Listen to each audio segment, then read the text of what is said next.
Matt. And I'm Guy. And this is your home for everything Alberta independence, broadcasting live 6 days a week, twice daily, Monday through Friday at 12 noon and 5 p.m., once on Saturday at 5 p.m. And every Sunday we have a pre-recorded interview about Alberta independence or somebody in the movement. We're releasing those every few days, it seems like now. Let's get into it. There was big news today. I think you can switch cameras there.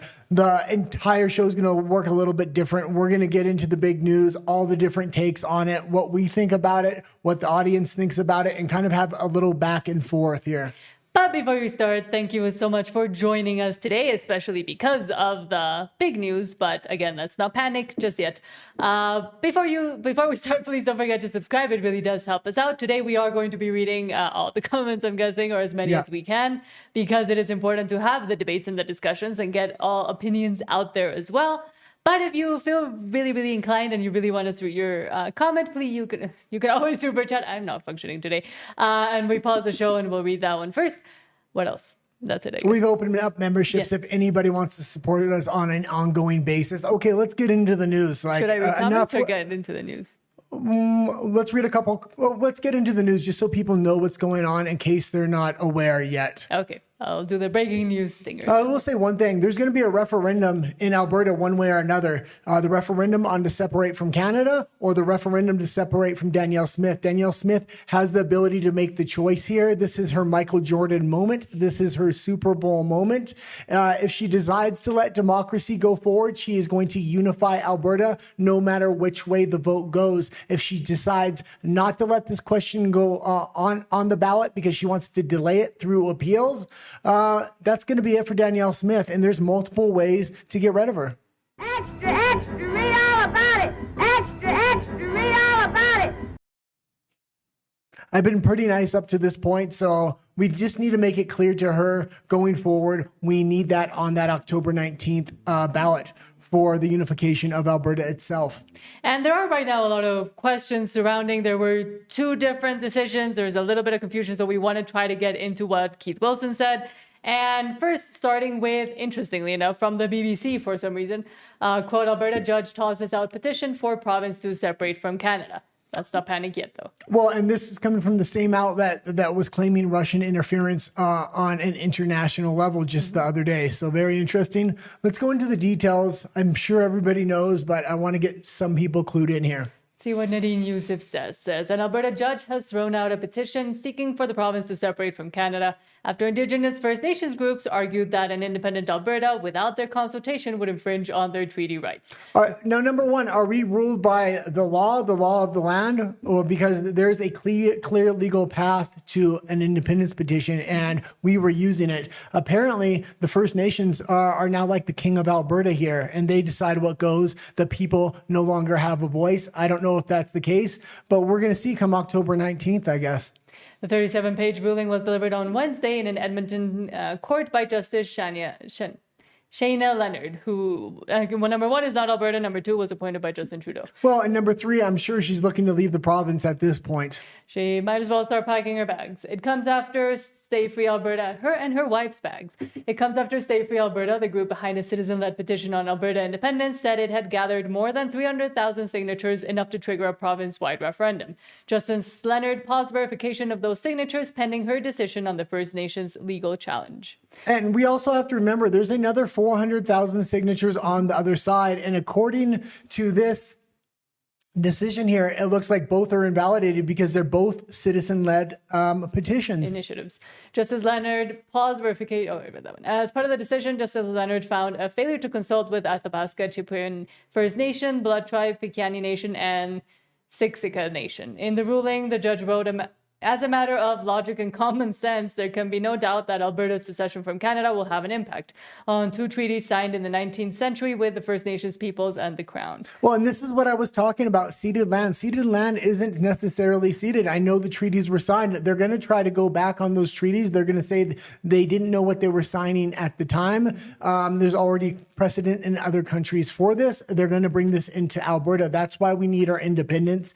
The majority of First Nations tribal tribal members are actually in favor of independence. They're polled the highest of any group. This is obviously a play by the elites, paid for by the Federalists and the Liberals in Ottawa and the Laurentian elites here. Despite the clear impact separation would have, no quote-unquote no consultation occurred, Leonard wrote. Alberta breached its duty to consult with the applicants.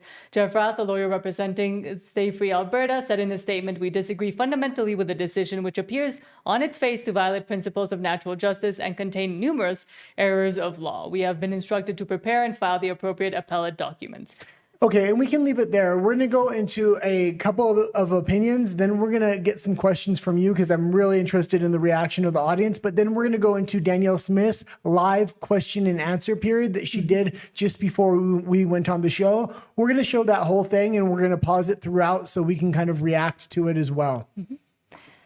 Corey Morgan, starting with, says 7,000 volunteers will either be working on a yes vote for a scheduled referendum this fall, or they will be working on taking down the premier. Danielle Smith knows this. I expect she will offer the referendum option. Absolutely. And Corey Morgan's been a big supporter of Danielle Smith. So have we. I mean, we'll call her out here or there if she muddies the waters and something like that. But we've been big defenders of Danielle Smith. And I said, as long as she lets this referendum go forward, even if it fails, people in the independence movement are going to continue to vote for her. But if she doesn't let this go forward, we're not only not going to vote for her, we're most likely going to try to oust her. And if that doesn't work for some way, shape, or form, I'm sure there's going to be a secondary party which will end up dividing the vote within Alberta. Yeah. Danielle Smith can either make history or change careers, or maybe even have to leave the country. Who knows? Well, if she does let the referendum go forward, let's just talk about this civilly for a minute. If it passes, she's then the primary person that goes into negotiations for Canada for separation. She's the person that does those negotiations unless she steps aside, but the decision's on her. If she puts this referendum forward question and then she's the one that does the negotiations and she's able to do the negotiations securely and get a good deal for Albertans, she is in a position to be the president of the new nation of Alberta, make no doubt about it. Mm-hmm. But if the referendum fails, she will have held together the Federalist Conservatives and the Independence Conservatives, and she's the only Conservative in Canada that will be able to do that. Pierre Poilievre is no longer able to do that within this 3-year time period. I'm expecting Poilievre will most likely not be the official opposition, and I think that would lead way to Danielle Smith potentially taking that position.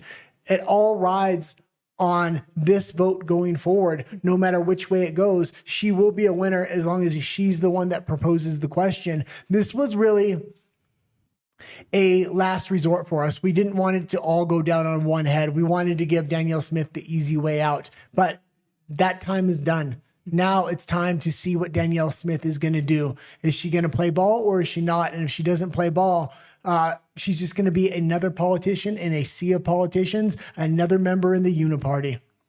And as I always say, and I continue to say to her, Ms. Smith, you can either make history and uphold democracy, not having to fully show a choice either for independence or for staying within Canada, but you're giving the citizens that choice, or you can, again, go down as many other politicians have done before you. Absolutely. And again, there's two sides to this. There's people that want to stay in Canada and there's people that want to leave and want independence.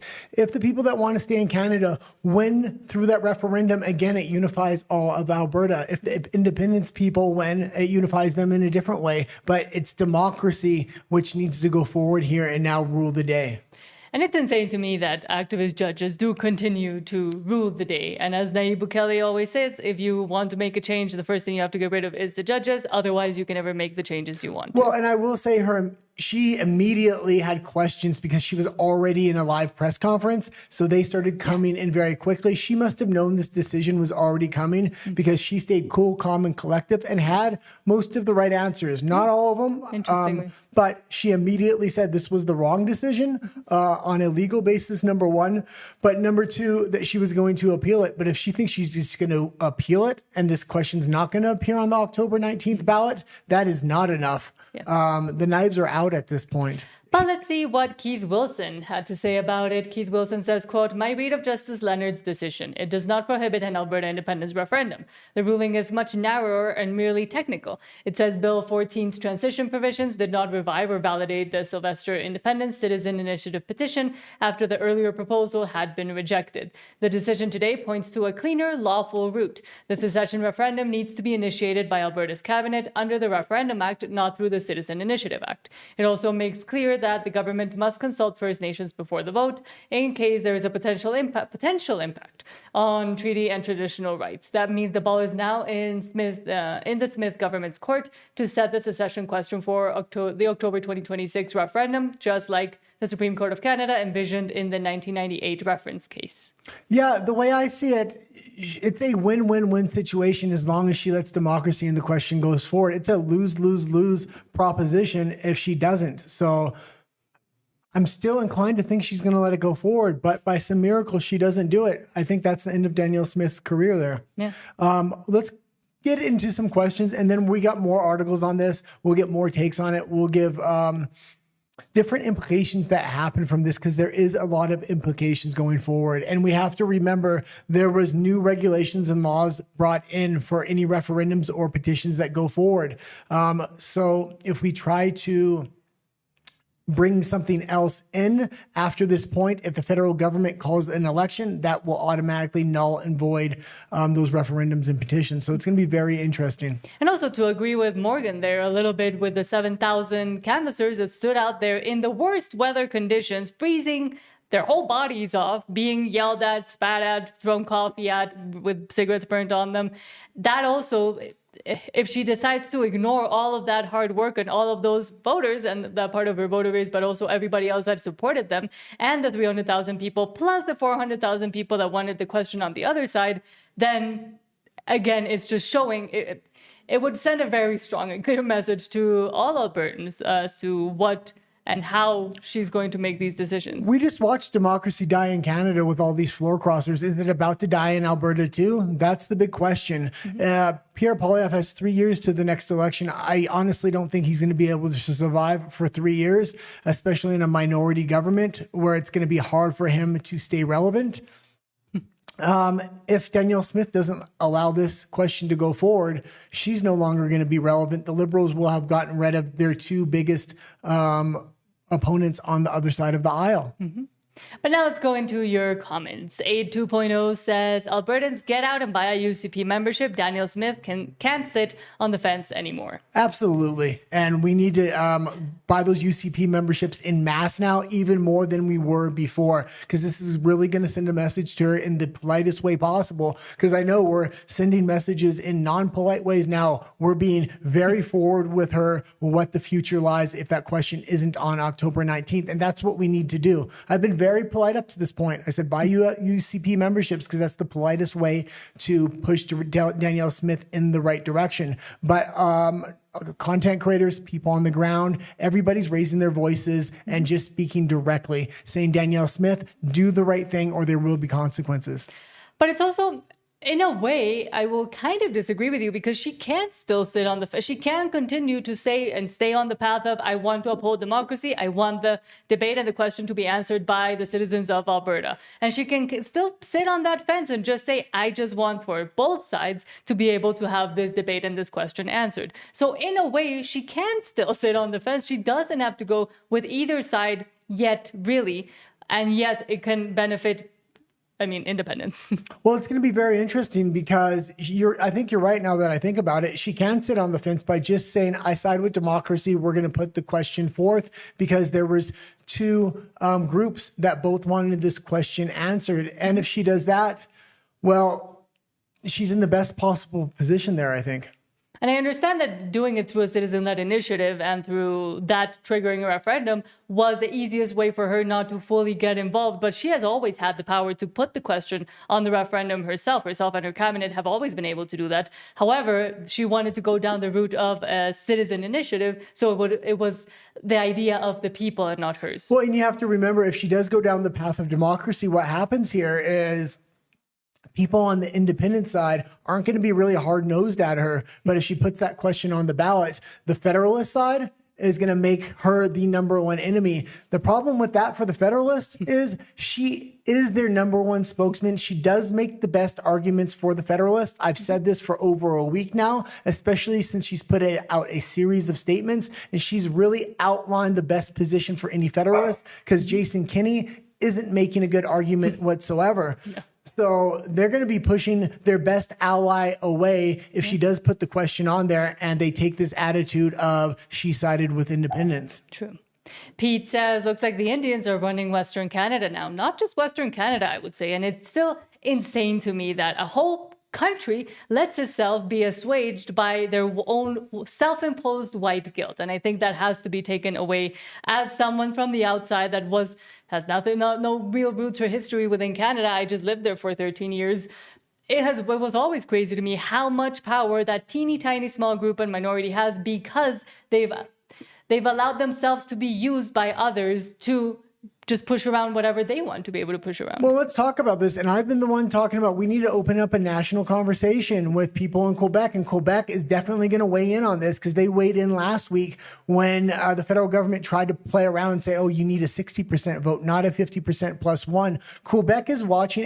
And Danielle Smith even said behind the scenes, she's been talking to the PQ. Mm-hmm. So it's going to be very interesting what Quebec does here, because this will have a big effect on them if this precedent is allowed to go forward. You have to believe First Nations tribes in Quebec will be pulling the same stick. But on top of that, I've been talking, we need to open a national conversation with British Columbia because of what happened with DRIPA and the First Nations. But it's shocking to me, as outrageous as DRIPA was within British Columbia, they slowly set the precedent over time with small sloughs of land, and then got bigger and bigger. So it went from a 2 to a 4 to a 6, and now maybe we're at a 6.5 or 7. They haven't given away the whole province yet, but this thing that is happening in Alberta right now with this ideological judge goes from a 0 to right to a 9, which is crazy. And again, all due to activist judges and also the white self-imposed guilt of most Canadians. A 2.0 says Danielle Smith will have to call a referendum. Well, that would be the easiest path for her. That's what we're going to assume. You also have to figure there has to be people talking to her in back rooms from the federal government, knowing they can end it now. It's all going to go on Smith's head. If she does that, they get rid of her. It's going to be easy to get rid of Poilievre at that point, and then they got a full-on uniparty. Mm-hmm. And that's going to be a real problem. How big is the payoff for Danielle Smith to end her political career? True. But we have to make it very clear to Danielle Smith, like, there is going to be consequences for this, because if she thinks for a second she can explain this away or delay it and say there's going to be a referendum at a future date, if she thinks there's even a possibility for that and she can keep a large chunk of voters, she may very well take that path. That's why we have to be very vocal now. I'm still being polite with it. I'm just being very, very factual. But again, she could appeal it and appeal it and appeal it and just move it further down the line, which would, of course, lose momentum and lose the efficacy of, and all the hard work that was done by the canvassers, too. First of all, no. And I think this goes across the board for everybody that's worked on this. I don't care how many appeals she does. I don't care if she appeals it to the Supreme Court or in Alberta. If that question's not on that October 19th ballot, there will be a lot of pissed off people, and there will be consequences at the ballot box. A 2.0 says the majority, 46% of First Nations, want Alberta independence. It is a half a dozen chiefs that are blocking it, and chiefs that are receiving benefits for doing so. Absolutely. And are being used by those that don't want to lose a province, the most productive province within all of Canada. And I'm just going to say it now. This is a multi-trillion-dollar question. So to give Danielle Smith, and I'm not saying they're going to do it or they are going to do it, but it would be a cheap out to give her $10 billion to end this now. Mm-hmm. Because that would give them enough time to put enough roadblocks in front of a future referendum. They've already put certain roadblocks and enacted certain legislation for future questions and referendum. We talked about that months ago, but nobody really paid attention to it. Mm-hmm. It's now really in full effect if this question doesn't make that October 19th ballot. Pete says, I'll rephrase, looks like the First Nations chiefs are running Western Canada now. And I wouldn't even say that. I continue to say they're being used also. They're being bought to be able to use them as the pawns in the game.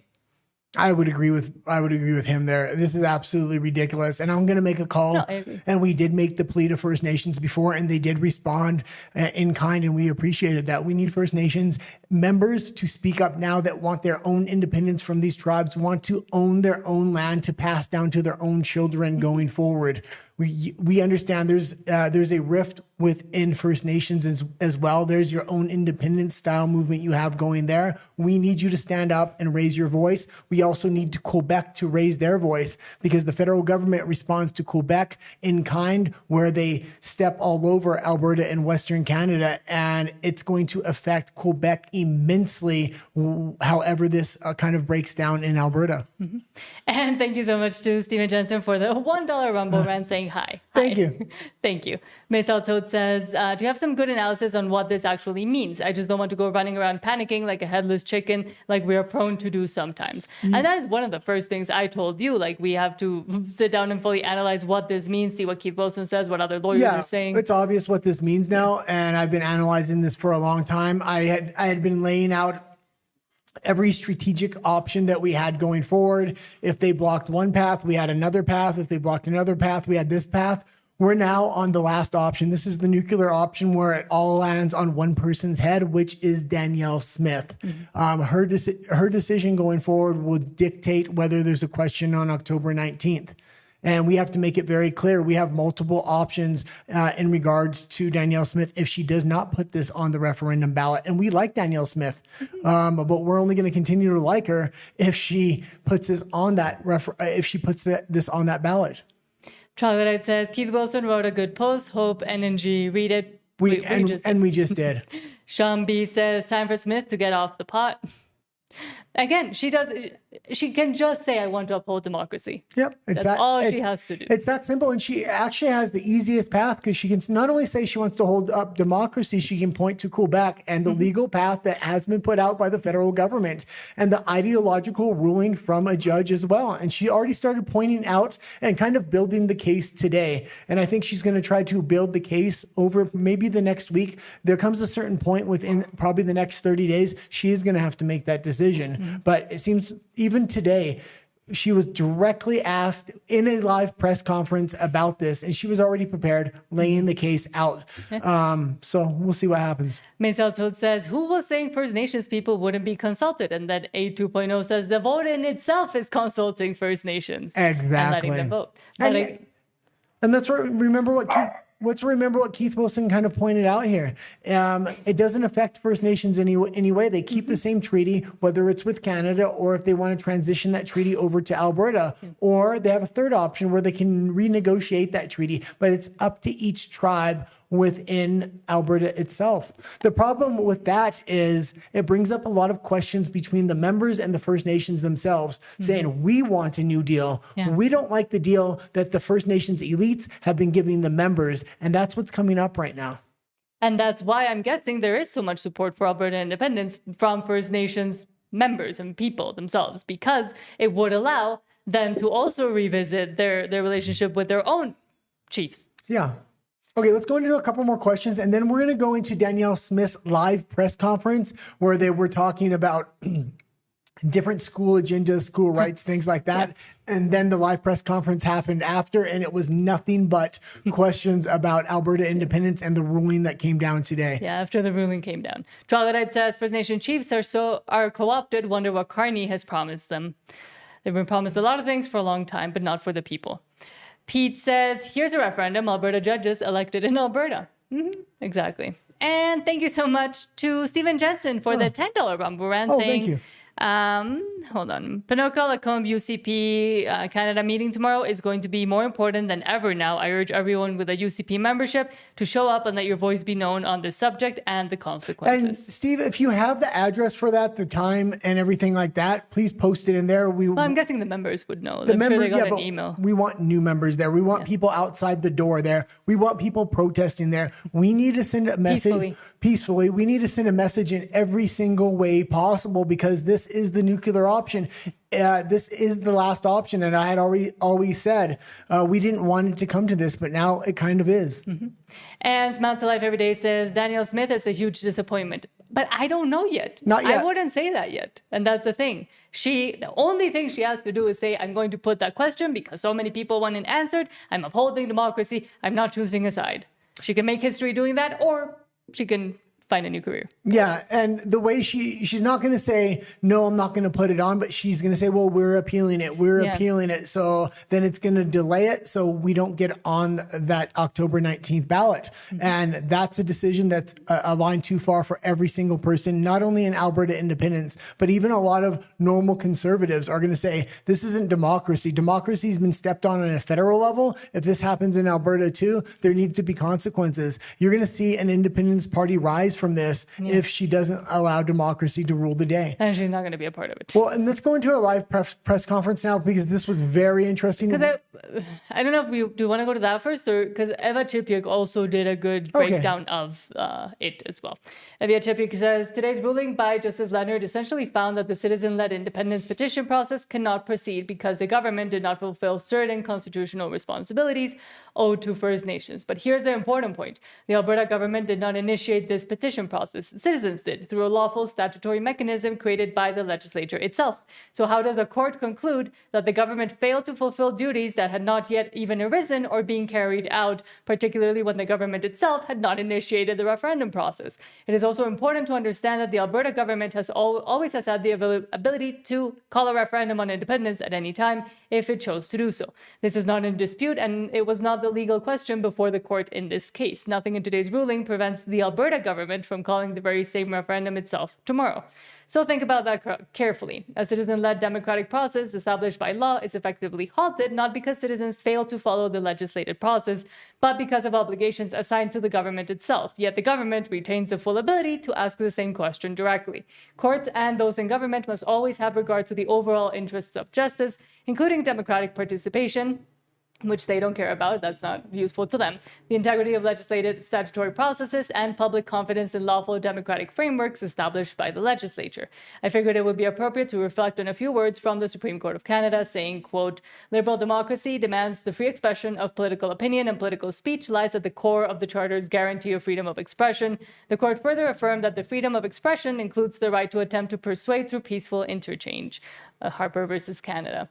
The Supreme Court of Canada also held that the right of each citizen to participate in the political life of the country is one that is of fundamental importance in a free and democratic society, which apparently we don't live in anymore. And in the reference regarding secession of Quebec, the Supreme Court of Canada recognized that democracy is grounded in the participation and democratic will of the people, and the clear expression of the will of citizens carries constitutional and political significance that cannot simply be ignored. Specifically, the court confirmed, quote, the democratic principle identified above would demand that considerable weight be given to a clear expression by the people of Quebec and their will to secede from Canada. So how does any of this truly reconcile with a situation where government itself can ask citizens a question through a referendum process, but a group of citizens following a lawful statutory process established by the legislature is not permitted to ask the question? What message does that send when citizens engage in lawful democratic participation, comply with the very process created by the government, and yet their voices are disregarded or treated as something to be feared? Democracy is not strengthened when lawful citizen participation is restrained or silenced, as Jen Gerson wants you to think. In this case, it was not the government stopping the process, but the court. The reality raises profound questions about the role institutions play in democratic participation and how citizen engagement is treated when it touches controversial political issues. What needs to happen now is they're going to consult with the PQ behind the scenes. Danielle Smith even said that this has major implications on Quebec. This could trigger a Quebec referendum now, that you may see Quebec rise from the ashes out of nowhere when we were hearing very little from them. I mean, they did help out last week a lot by raising very specific questions in Parliament about the 50+1 vote needed. Yeah. But if you see them rise right now and then Alberta rises and Danielle Smith puts that question on there, I see both Quebec and Alberta independence movements going forward, not only going forward, but being successful. There will be a ton of momentum because of this decision here. This was an ideological driven decision. And what this says to every single province and every single citizen within Canada is you're no longer allowed to leave Canada because yes, we have a legal pathway, but it's like having the Emergencies Act. You have rights until we say you don't. And that's what they're saying. To everybody in Quebec, to everybody in Alberta, to everybody in BC, to everybody across the land. Oh, wow. And Thank JP you. Alberta First, thank you so much for the $20 super chat saying Danielle has already said the government is going to appeal this. She says this is a wrong decision and explain that's what we're going to go watch right now and explain the intent of the law in the first place. Everybody cool down a little. We already know where the court is on this. Yes. However, she can use the appeal to just move it further and further and further down the line until it goes off the cliff. Well, that's exactly right. We're going to go into her live press conference and what she said. Oh, we'll let him have the first word there. JP Alberta First, thank you so much for the $20 super chat saying she also said that 700,000 Albertans want this question answered. Yes, and I'm glad she said that, but again... Well, and I absolutely loved what she said at that press conference. We're going to show it. We're going to show the entire question and answer period here in just a moment. That being said, we have to realize she opened two doors for herself there. As much as she said it was an ideological ruling and it was a bad ruling and that 700,000 people need this question answered. She also said that she's going to appeal the decision. That leaves the door open for her to just continue an appeal until the question isn't on that October 19th ballot. So we need to raise, even though we need to stay cool, we need to raise our voices to make sure she knows the only real option is to side with democracy and put that question on the ballot. Now, I'm still fairly confident, but there is no other options after this. And we have to realize that. And that's why it's important to put more pressure than we normally would on Danielle Smith, because there are no other paths. It really comes down to one move. And also, especially as the other side does continue to say, oh, citizen-led initiatives and referendums shouldn't even be a democratic option within Canada. It is undemocratic, as Jen Gerson has tried to paint it. And also the other petition that was going on nationally within Canada to stop citizen-led initiatives and referendums. So that is why I would be slightly worried about this. But again, now that it does rest on Danielle Smith, essentially, she doesn't even have to pick a side. She can just say, I will uphold democracy. I will get this question answered. Yeah, I might appeal the decision because I disagree with it in a legal sense and in a sense of justice and democracy, but I can still put that question in the referendum. And I think, from what I understand, she can still do that. And also, thank you so much to Stephen Jensen saying UCP CA meeting is at 5024 53rd Street, Lacombe, Alberta, 7 p.m. at Cozy Corner Senior Center. Take a screenshot of that. Tomorrow night. Take a screenshot of that because I'm going to post it on my X after the show so everybody knows exactly where to go to voice our opinions in the politest way possible. But even if you don't have a membership, to protest outside of that meeting may be a good idea. The members that are inside that meeting should raise their voices in a polite and civil manner. They always like me to take screenshots, but they hear the click That's of the okay. thing. So sorry about that if it woke you up or if it was too loud. Okay, let's go into the actual question and answer period from Danielle Smith, because I like 90% of what she said. It's that other 10% that leaves the door open to delaying this till after October 19th, which I do not like. And that's why we have to raise our voice again. And we can't just give her a pass this time. I've been the one constantly saying she's going to allow this thing to go forward. Let's just see how it plays out. At this point, we now need to raise our voice in a civil way. Pause it. I just spoke with And again, while she was in this press conference, which was about schooling, school rights, things like that, Reducing school class sizes. the decision came in. So then she had to step up to the podium to take questions. I'm sure this was a bit of a surprise. She handled it extremely well for just getting the information on the spot. And she had some great answers, I must say, for somebody that didn't expect to have to answer these questions live. Sylvester, the CEO of the Alberta Prosperity Project, and he told me that he expected this court decision to come down the way that it did. He also expects you to call a referendum in response to it. So, I'm wondering what your message is for the people who do expect you to call a referendum? Well, as you know, we That's make as our loud as it goes. decisions in government through a process that includes committees, through cabinet, as well as through caucus. And so my caucus has just learned of this decision. It just came down while we were in the legislature and haven't had a time to get together and discuss what our next steps will be. The committee has been meeting to look at the Forever Canada petition and to offer some suggestions about what should be done with that one as well. But we haven't made a decision yet. But I can tell you on this case in particular, this judgment, we think that there has been an error in law. Which, Hey, can we is pause why it? Can we we're- get it off of the X account? Because it's much louder. Because it's quite, Oh, let me see if I can boost the volume through here. okay. It's quite a long question and answer period. And it's absolutely crucial to understand Danielle Smith's position right now and the options she has because everything is in her hands. I want to make sure the volume's at a correct level here. I don't know how much to boost it though. So we're just going to play around a little bit. be appealing it, No. and we think it's anti-democratic. We want to make sure that that citizens who participate in good faith in this process have an expectation that the Elections Alberta is going to validate their signatures. That's been stopped in this case, and that's part of the reason why we're going to appeal. But we'll have more to say once I have had a chance to talk with Cabinet and Caucus. Is Mr. Sylvester mistaken in his assumption that you will call the referendum? He's certainly one voice of many that I will no doubt hear from over the next short while. But the decision makers on these kinds of issues are Cabinet and Caucus. Thank you. We have time for a few more questions. We'll go to Will, and then we're going to head over to the phones. Change up for you. It might not be as easy, but the Western Standard sources have told it that Minister Horner is planning on stepping away in the next 2 weeks, play it from the and beginning. that You didn't play it from the beginning? I think I did. No, you didn't. Okay, well, we can go back to here if you want. Because here they were talking about the actual policies. Do you want me to go there? No, I want you to go to the beginning, please. Thank you.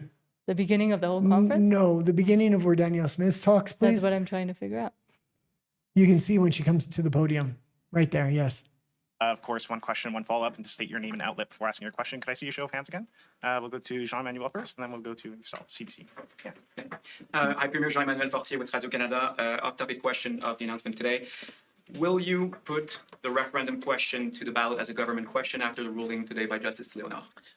Well, although our government does support Alberta remaining in Canada, we think that today's decision by the court will deny opportunity to well over 300,000 Albertans to have their petition verified by Elections Alberta.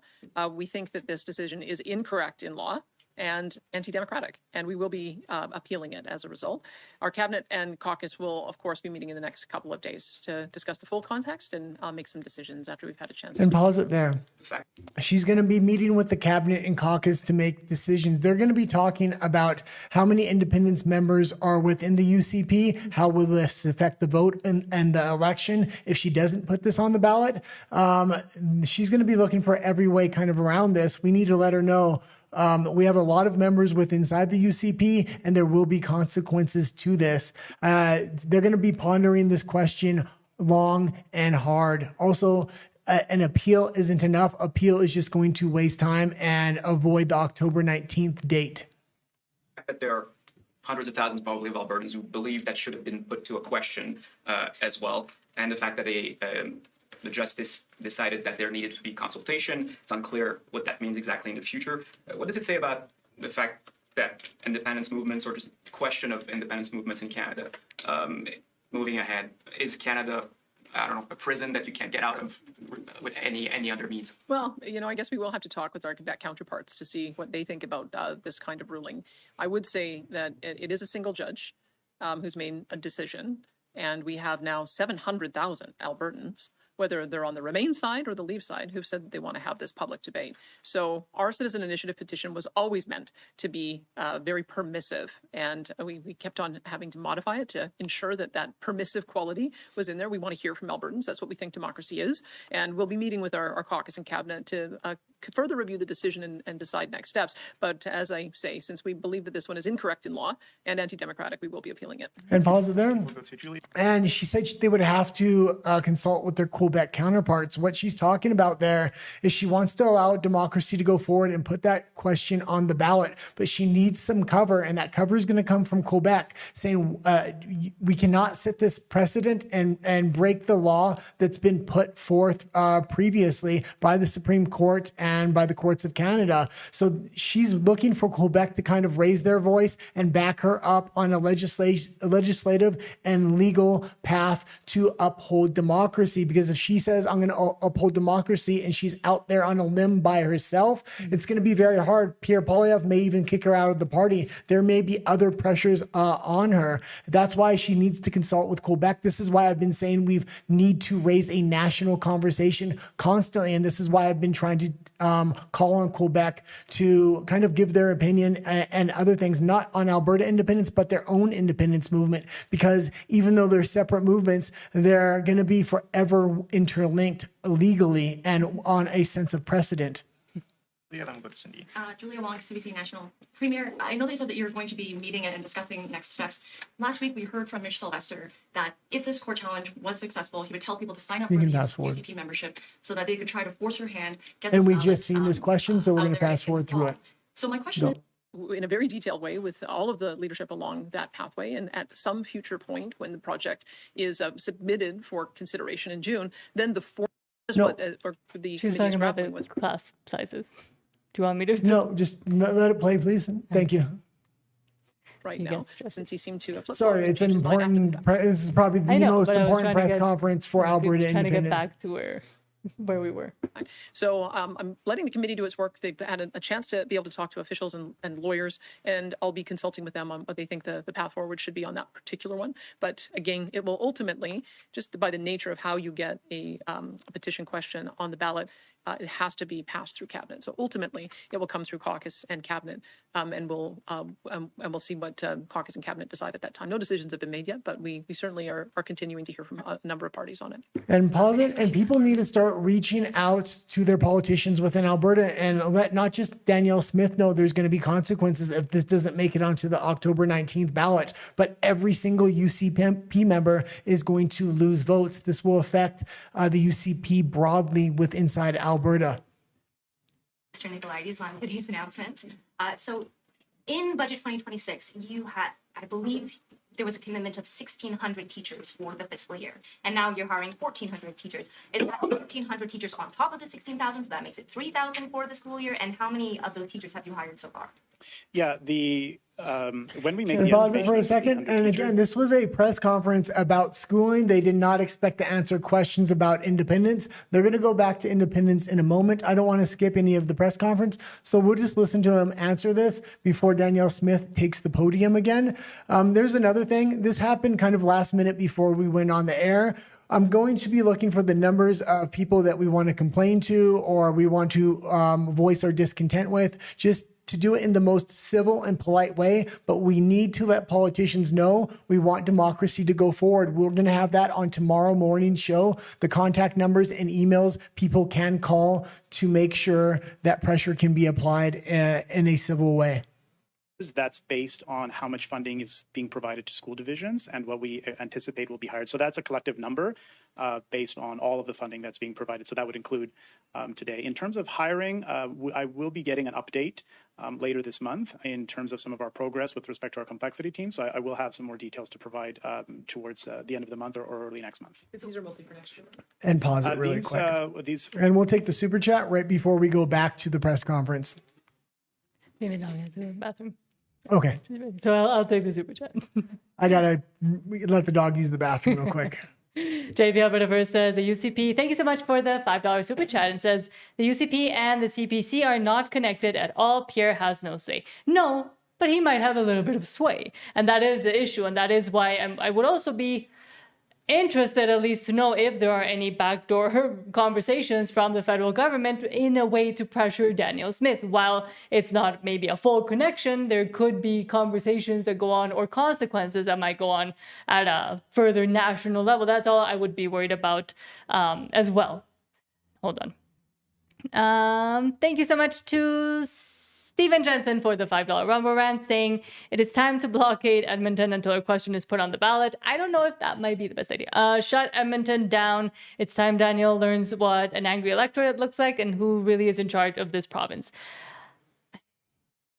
I don't know if that would be the most effective at this moment. Again, she will be consulting. There is ways to get the message to her in various different ways, either almost directly or indirectly as well through the UCP and through talking in conversations and racing this conversation further and further up until it reaches her. I'm sure it has by now reached her. And I know a lot of other content creators that do have her contact number and other people that do have ways to speak with her have requested either comment or to be able to voice their opinions to her as well. So in that way, I don't know if we're yet at the time where it's time to blockade Edmonton, but I mean, we do know peaceful protest has worked. What was the question there? Well, Stephen Jensen said it's time to blockade Edmonton until a question is put on the ballot, and I said I don't know if it's time yet to do that. I would say going through and trying to get her to know what the citizenry actually thinks through trying to speak to diverse people within the Alberta government that are right now already elected and through the UCP membership and being able to go and voice your opinions there.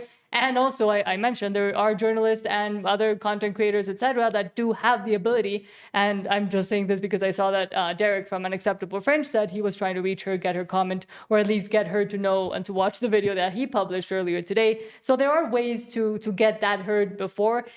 I don't know if it's time yet to blockade Edmonton. First, we need to allow her to know the consequences to this. And it's going to be a complete destruction of the UCP. Not just her, everybody's going to be voted out, or a large portion, especially in districts where there are large supporters of independence.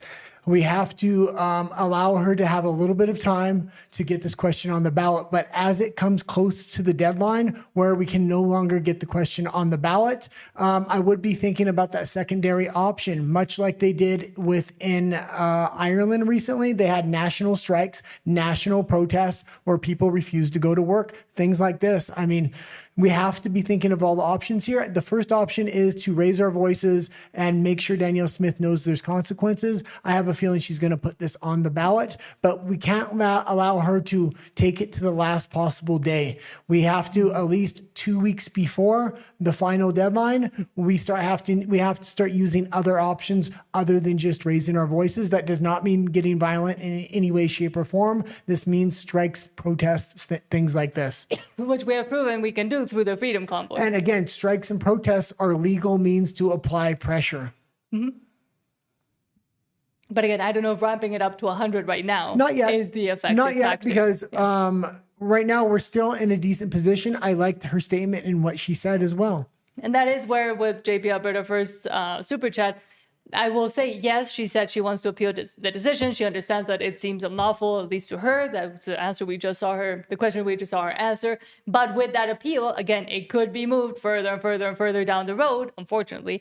And that could be a mechanism, I would say, maybe either from the courts or maybe Daniel's government itself to just stay it, but in a different way. Stay the question of a referendum, but in a different way. If she allows democracy to go forward and puts that question on that October 19th ballot, she is by far and away one of the most powerful politicians within Canada. Mm-hmm. Maybe even more powerful than Mark Carney. It'd be very interesting the position she is going to be in after that point. And after that referendum, no matter which way it goes, she is going to land on her feet at the top of the shit hill, pretty much. If it goes the way of independence, she's going to be one of the primary people to run for president of an independent Alberta, as long as she cooperates all the way through. And if it goes the way of federalism, she again will have united both the independent side and the federalist side to unite Alberta and again unite conservatives on a national scale, which Pierre Poilievre right now is losing control of the independent side. Yeah. So Smile to Life Every Day, thank you so much for the $2 super chat saying she had enough time.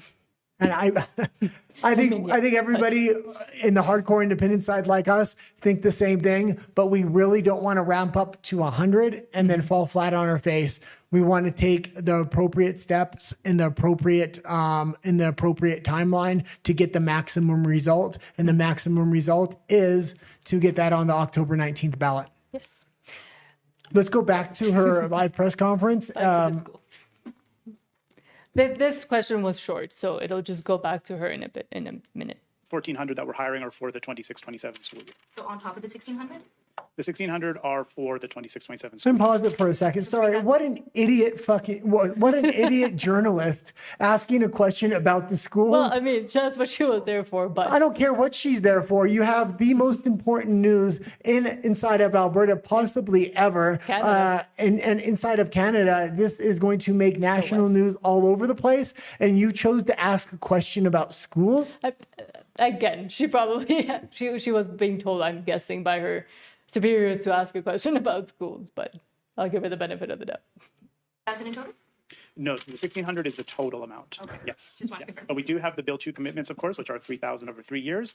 So this amount plus the 476 that we've already provided through the classroom complexity teams brings us almost to our goal. Gotcha. Thank you. And we'll go to Connor next. Connor Hawks, EV News. I apologize. My questions for the premier. It's been on Make top it Friday.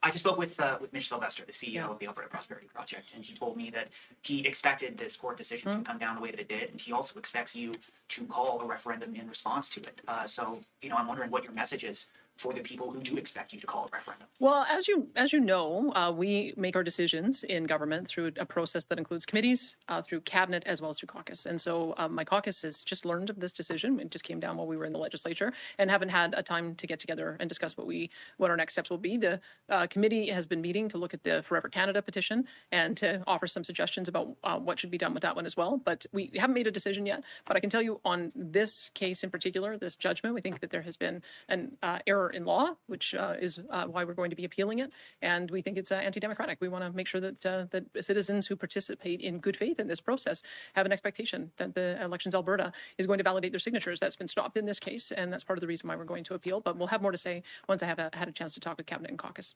And pause it there. That is a fair response to this. That being said, appealing the decision, there's not time for that. So if that's the path she decides to go, that's the path that is going to require us to start voting people out of the UCP and taking really taking power away from the UCP and focusing on getting Danielle Smith out. That being said, I don't think that's the path she's going to go. I really think she's going to consult with her caucus. We're going to raise our voices in a civil manner. And I think she's going to come to the right decision. But again, if she doesn't, we need to let her know that there is consequences. Mistaken in his assumption that you will call the referendum? He's certainly one voice of many that I will no doubt hear from over the next short while. But the decision makers on these kinds of issues are cabinet and caucus. Thank you. We have time for a few more questions. We'll go to Will, and then we're going to head over to the phones.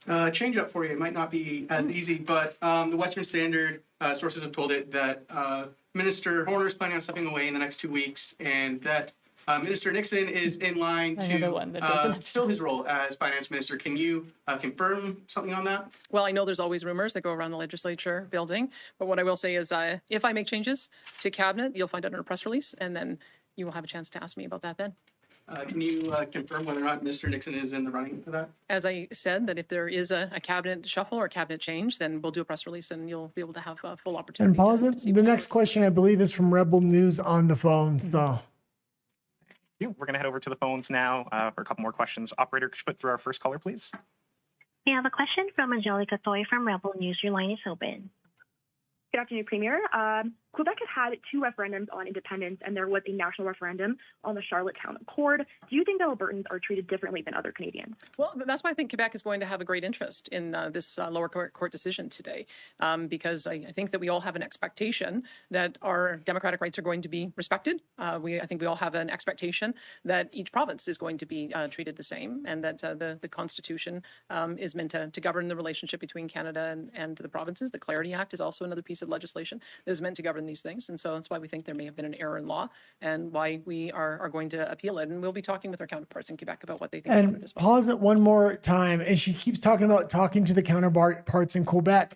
The federal government obviously wants to deal with Alberta first and Quebec separate.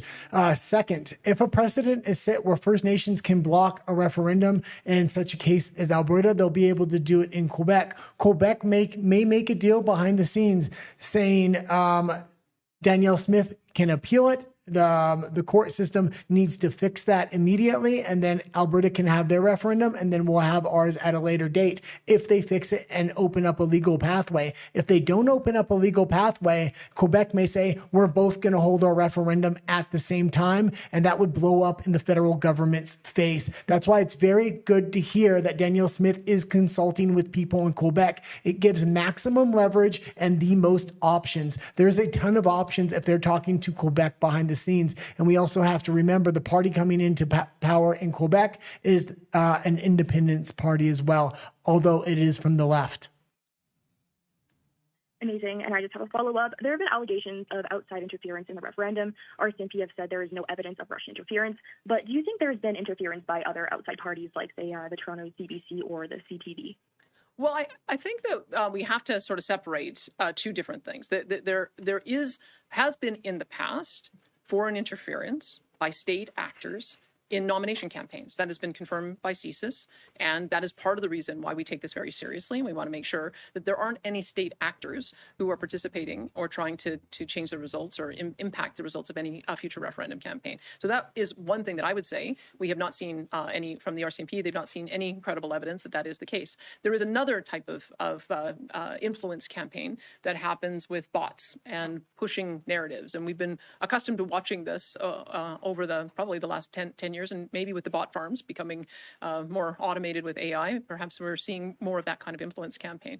So we've done a couple of things. We passed legislation saying that you cannot doctor up an image of a politician using AI and fraudulently misrepresent them. And so we have already had cases that have been referred to law enforcement to address those kinds of issues. And we'll continue to defer those cases to law enforcement in order to ensure that those are taken down. And I also have a team that is in technology and innovation who has done cybersecurity on our behalf and become increasingly expert at it. And we just had a meeting in the last week talking about how we might be able to... And this has a lot less to do with cybersecurity and more to do with interference from mainstream media and really creating hit pieces and things like that. So it has nothing to do with what's going on beneath the surface. They're doing this openly. The BBC is coming out with reports. American News is coming out with reports, all going against Alberta independence in a very one-sided articles and news articles as well. Let's go into the $5 Steven super Jensen chat. says, thank you so much for the $5 super chat. Says, with the Supreme Court referendum case in Clarity Act, nowhere does it stipulate that there is a duty to consult to have a referendum. Exclamation points. Yeah. Like, she has the complete power to put the question on the ballot now, and now it's really on Danielle Smith. And going past, yeah. With those, in that case, if it's not a citizen-led initiative to get that question on a referendum ballot, then yes, no, she doesn't, and there doesn't have to be.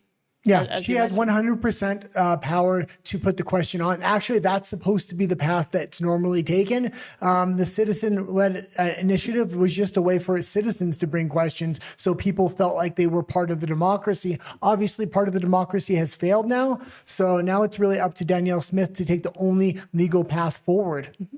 JP Alberta First, thank you so much for the $10 super chat, saying Mitch Sylvester was saying what I said earlier. They're already planning rallies of thousands. He asked for 10 days from everyone, and now is the time to give him what he asked for. Absolutely. Everything Mitch asks for right now, we need to give him. He had the best plan of getting UCP memberships. We see that's working because we see the other side's reaction to it. And now we see how important that move was, because we started getting memberships months ago. So we have already increased our membership within the UCP, and now's the time we can apply pressure inside the UCP and outside with protests. So even if you don't have a membership, when Mitch starts organizing these rallies, everybody needs to be boots on the ground there. Mm-hmm.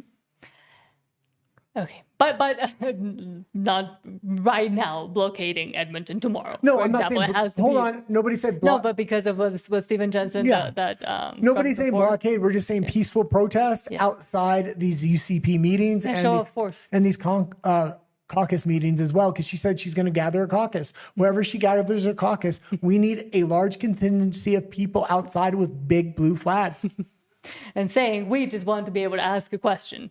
Yeah. That's all we want. That's what people, 7,000 plus people, froze their asses off to be able to do. And yet that hard work has literally been swiped away by the pen of a judge, an activist judge placed there by Trudeau. Yeah, absolutely. Should we continue with the? Yeah, let's continue. It's just the very end of this. Yeah, This was the most important live press conference of Alberta independence, I must say. Yeah, the school class size reduction press conference with Danielle Smith. Expand that to see if there is also any evidence that some of the laws are being broken for on the issue I just described with digitized images using AI unlawfully, or if there's any evidence of any influence campaigns. So there's a number of things that we have to monitor. And as you know, I said I was going to get top secret status so that I'm always apprised of whether or not there are state actors who are trying to influence our politics. So that because I think that's my job to make sure that there isn't any interference in the election. So I'll be fully briefed on all of these issues. At the moment, it does not appear that there's a heightened, or it does not appear that there's a credible threat. And we have time for one last question. Okay, leave it there for a second. We'll get to the super chat and then we'll go back to the last question. Thank you so much, Stephen Jensen, for the $5 super chat saying shutting down Edmonton is only a 50% ramp up. I'm willing to go as far as it takes. And I think we all are, but let's take it one step at a time. Mm-hmm. And again, a national strike a national strike is a legal path to put pressure on the government as well. We're not quite there yet. And I think Danielle Smith is going to realize she's either makes the decision to put the question on the ballot or she doesn't. The longer she delays it, the more we're going to have to up the pressure. We don't want to do that. We want to keep everything nice and civil and polite. And we've been doing that so far, especially when it comes to Danielle Smith. But we also have to realize she is in current negotiations with the federal government for a MOU and a single pipeline. This is the time I would expect to see Mark Carney and the federal government throw a goodie bag of treats at Alberta and Danielle Smith to say, don't put the question on there and we'll make a series of concessions. Back to the last question. This is the last question. Please. We have a question from Jack Farrell from the Canadian Press. Your line is open. Hi, Premier. I'm just hoping you can explain how far you're kind of willing to go in this appeal. Like, I'm wondering if you're kind of willing to go to the Supreme Court, for example. Like, how far are you willing to push this rather than just call a referendum on separation yourself? Well, I can tell you, I mean, we do have to appeal it because we did give the indication and we modified the citizen initiative referendum law several times so that it was very clear that our intention as the elected democratic leaders was to have a permissive approach. As I've always said, it is up to... Again, she did make several adjustments to the citizen-led initiative. Why? Because she wanted questions and concerns coming from the citizens to be voiced rather than her having to take a side. Mm-hmm. She wanted to allow democracy to rise naturally. That's why she kind of put these mechanisms out there. And what's happened now with this ideological court is they're putting her in a position where it's going to make one side or the other feel like their politician is choosing a side. She didn't want to be put in this position. She is now, and she is going to have to make a decision, though. Mm-hmm. The elected people to implement policy in a way that is constitutional and in keeping with the law. But we have to allow for citizens to be able to express their view on any issue that they like. And it's there's sort of a practical problem of when you talk about the law here, how in the world is a petition proponent supposed to meet that high standard? It essentially negates any citizen initiative, and that again is not what we would wanted with this legislation. So I think that the duty to consult is an obligation on government, specifically when we're talking about the impact on treaty rights over hunting, fishing, trapping, and when we're dealing with particular projects. I think that part of law is very clear. This is pretty murky. That's why we think it may be incorrect and why we have to appeal it. And we'll see if there are other provinces that might be interested in weighing in on this as well, because it has the potential to impact them too. Okay. What about pause it there really quick? And again, Quebec, Quebec's the only one that's going to stand with her right now, even though they're on the left and she's on the right. And I've been saying this from the beginning. We need to not unite the movements, but we're going to have them raise a national conversation. And in this particular moment, they're actually becoming somewhat united because we're going to need Quebec to raise the legal concerns because a lot of precedents and a lot of judgments came down in the context of Quebec well over a decade ago now. And Quebec wants to make sure those precedents are upheld so the federal government can't do the same thing that is happening here. Yeah. Okay, let's finish the last. The duty to consult. Most of Justice Leonard's decision is actually about Bill 14 from December, and then this kind of timeline where Elections Alberta had denied the first proposal on December 8th.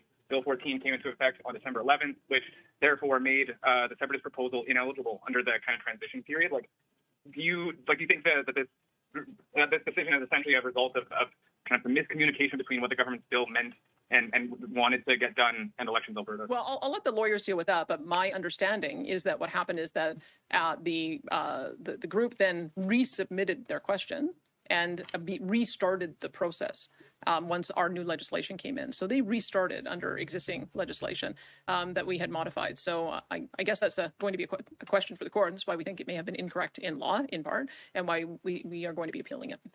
Thank you.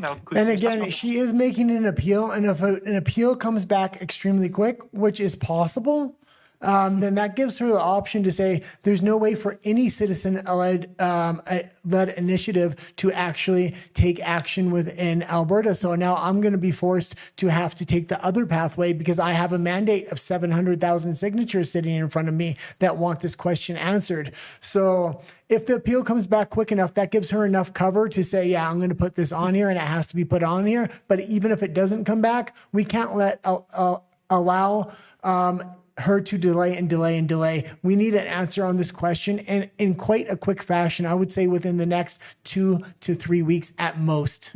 At absolute most. I know we have about 21 working days, so that's about 30 days. I want to see this resolved within the next 2 weeks. Yeah. Stephen Jensen, thank you so much for the $2 Rumble Band saying, just waiting for Carney to arrive in Calgary on Friday. We need to run him out of the province. Home sweet home, he's going to be saying. Oh, yeah. That's where he's from. But again, and Stephen Jensen, thank you so much for the $5 super chat. You're going on Rumble and YouTube. Thank you so much. Saying, why do we need to depend on Quebec at all in the first place? We are our own province and we do our thing our way, not theirs, because it sets precedent. And if Quebec can help Alberta pressure, not just within Alberta, but also for the federal government and as precedent-setting decisions that can be made within Alberta, it's going to benefit them, but it's going to benefit Alberta as well. Well, we have to remember a lot of the precedents that were set in the legislation that's out there has to do with Quebec. They want to make sure a lot of this this standing stays, and a lot of the decisions are going to stay. Just like last week, the federal government was pushing that we need 60% in a referendum in order to get separation. Quebec stood up in Parliament and put it to the Liberals twice in a row, and they were forced to say, no, it's 50+1, because they knew all those Liberal voters in Quebec would trigger their own independence referendum. So they treat Quebec a lot different, and it's a way to hold the federal government's feet to the fire. The Western Canada just doesn't have the power right now, and this is part of the reason why Alberta needs its independence in the first place. And this is why we have to cooperate with Quebec, because they have a lot more political power than we do. I'm sorry to say it. That's the way the system is designed, and that's why Albertans need their independence. We're lucky right now because as far left as Quebec is, they have a real independence party in there that I think not only will cooperate, but are going to hold the federal government's feet to the fire with this decision. So it's in Alberta's best interest to cooperate in a way with Quebec to be able to to set the precedent and the proper precedent for both provinces to be able to seek independence. And it also opens up a lot of doors for Quebec. This is a beneficial thing for Quebec because Quebec has always operated their independence movement through a political party. Alberta had a completely different strategy. They took a decentralized grassroots movement. What Quebec may be seeing right now, if they really do want independence, which I don't know is the case, but if they do, they can have a political party move as well as a separate grassroots movement move in Quebec. And that would be a tidal wave of pressure to push that thing forward. Stephen Jensen says, thank you so much for the $5 super chat. Says, this has nothing to do with the federal government until the referendum has taken place. Only then is the feds allowed to become involved. I would disagree with you because how did that judge get in there in the first place? I'm sure it's not somebody that would normally be elected by normal means if Alberta had control over its own judiciary system. It does not. This was an ideological decision by an ideological judge with ideological First Nations, and who's puppet mastering the whole thing behind the scenes? The federal government. This has everything to do with the federal government. I'm sorry to And they're incredibly interested in all of this as well because, again, it's an existential question and an existential threat to Canada itself. But you're right. That's the picture they're going to want to paint. This has nothing to do with the federal government. We had no involvement in this. This was the judiciary. This was the judiciary within Alberta and the First Nations. We didn't have anything to do with it. That's what they're trying to play here. Smile to Life Every Day. Thank you so much for the $2 super chat saying Whistle Stop Cafe will be part of that rally. Absolutely. And yes, and that's great to hear as well. Chris Scott and everybody else there. Oh, hold on. Teresa Freedom, thank you so much for the $5 super chat saying we need to have a sea of big, beautiful blue flags. Greet Carney when he lands in Calgary. Oh, yes. Absolutely. And we need to start taking to social media as well.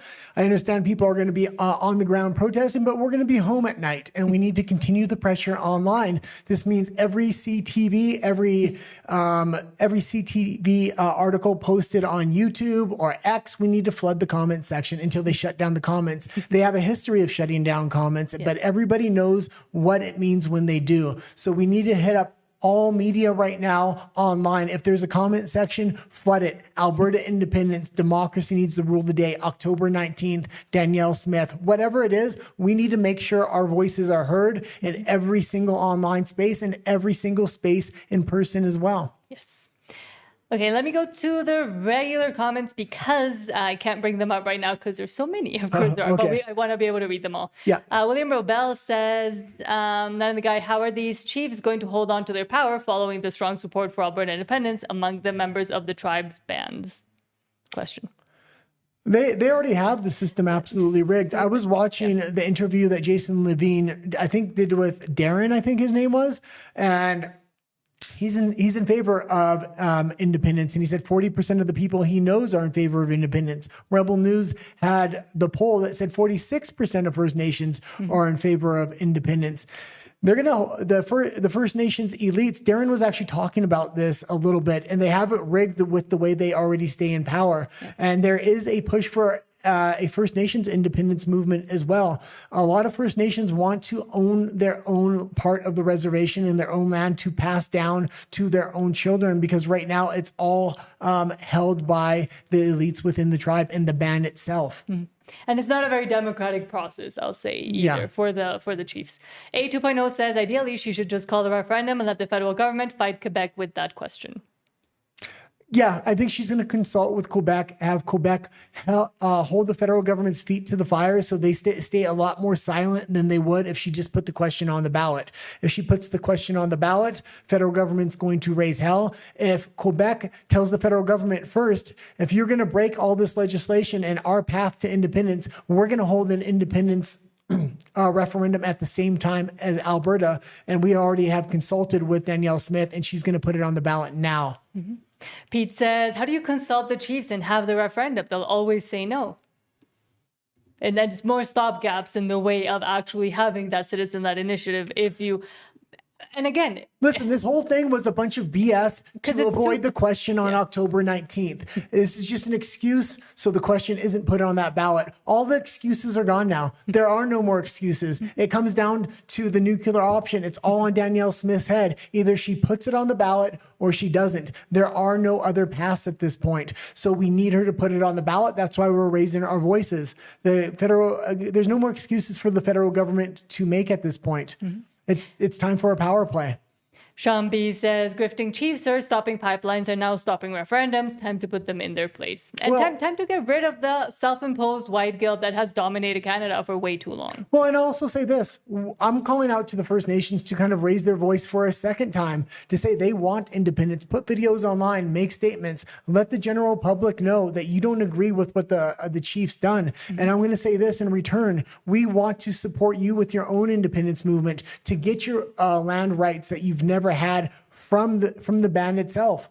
So you let us know what you need from us, and we'll let you know what we need from you, because this is a cooperative effort. I understand you've been getting the short end of the stick from the elites in the First Nations for a long time already. And Wild Rose Republic says, I hope things stay peaceful, but I have my doubts. I don't have my doubts. I'm still fairly confident there's a path here, and it's an escalating path of raising our voices, going into protest, then going into possibly strikes or something like that. Or a truckers convoy as well, which is another legal path. William Robel says, if it gets pushed to the point of violence, my country, the U.S., will get involved. Thank you, William. I don't think they will yet. I think they will after a vote takes place. So after a vote takes place, if Canada says, no, you're not going to separate, I fully expect Donald Trump would step up to the plate there. And this is another reason we can't let this thing be delayed. by Danielle Smith having a court challenge or challenging the decision and say, well, we'll have it next year or we'll have it in 6 months. That's cutting down on the time Donald Trump is in office. We need Trump in office with a lot of time left while we go into negotiations, because ultimately, if Canada pulls out of the negotiations, we need to have the option of Donald Trump recognizing us as a free and independent country.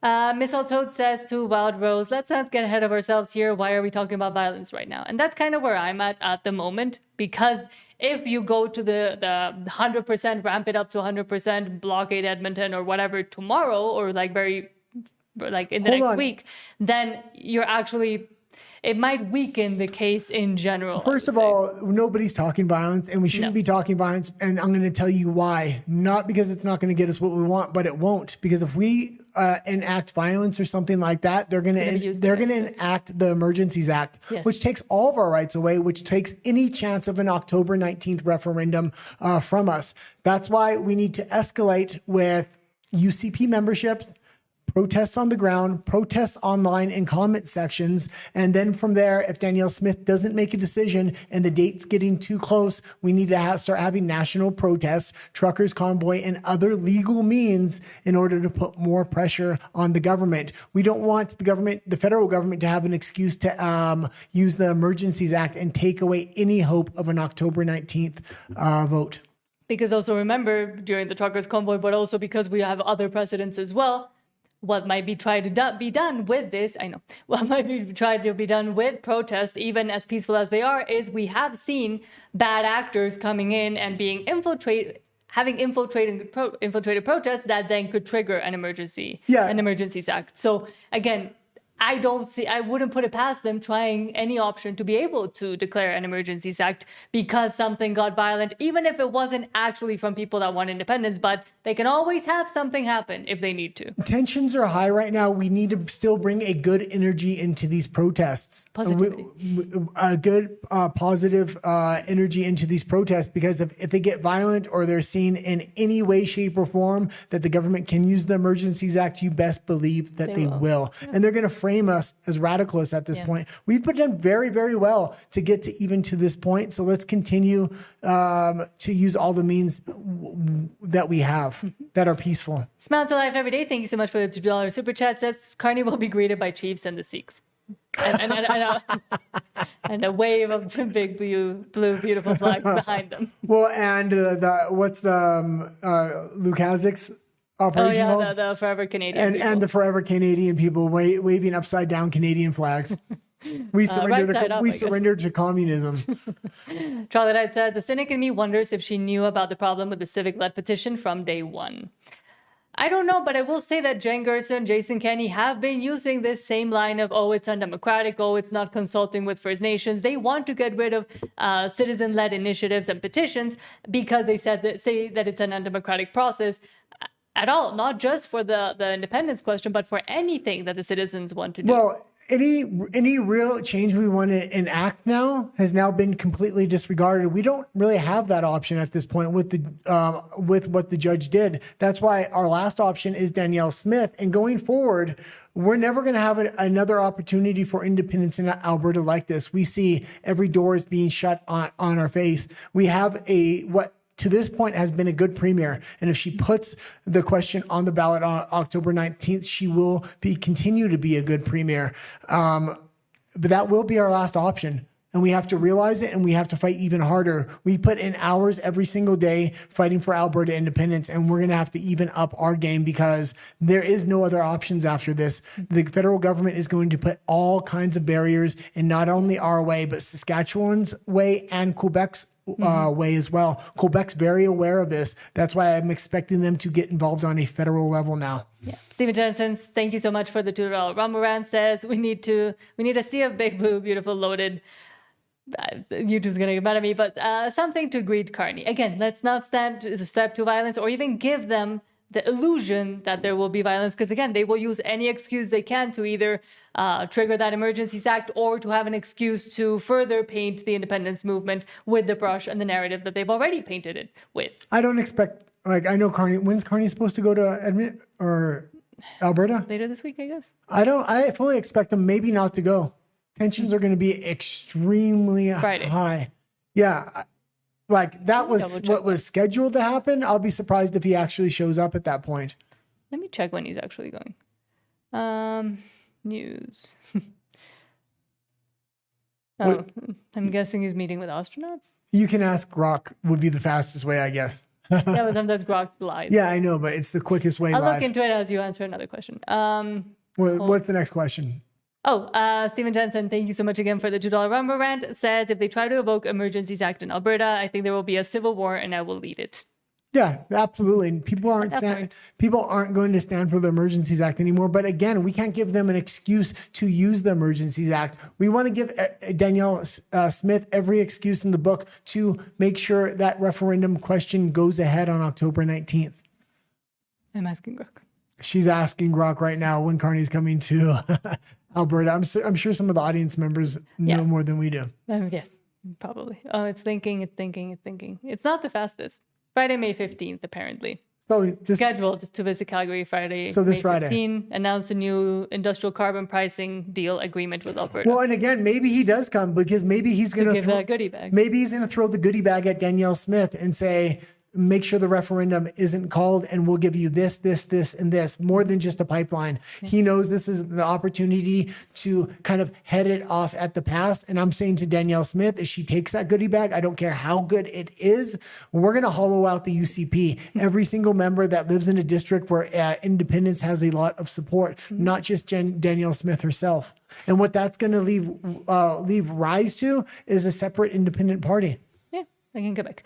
Pete says there are plenty of First Nations in Quebec, so they might also be interested in what's happening right now within Alberta. Well, the First Nations in Quebec raise their voices all the time. They shut down rail lines. They're actually it's some of the most radical First Nations actually lie in Quebec, and the Quebec independence movement knows that. So if the First Nations in Alberta are given a path to block this, the Quebec independence movement has zero shot at it.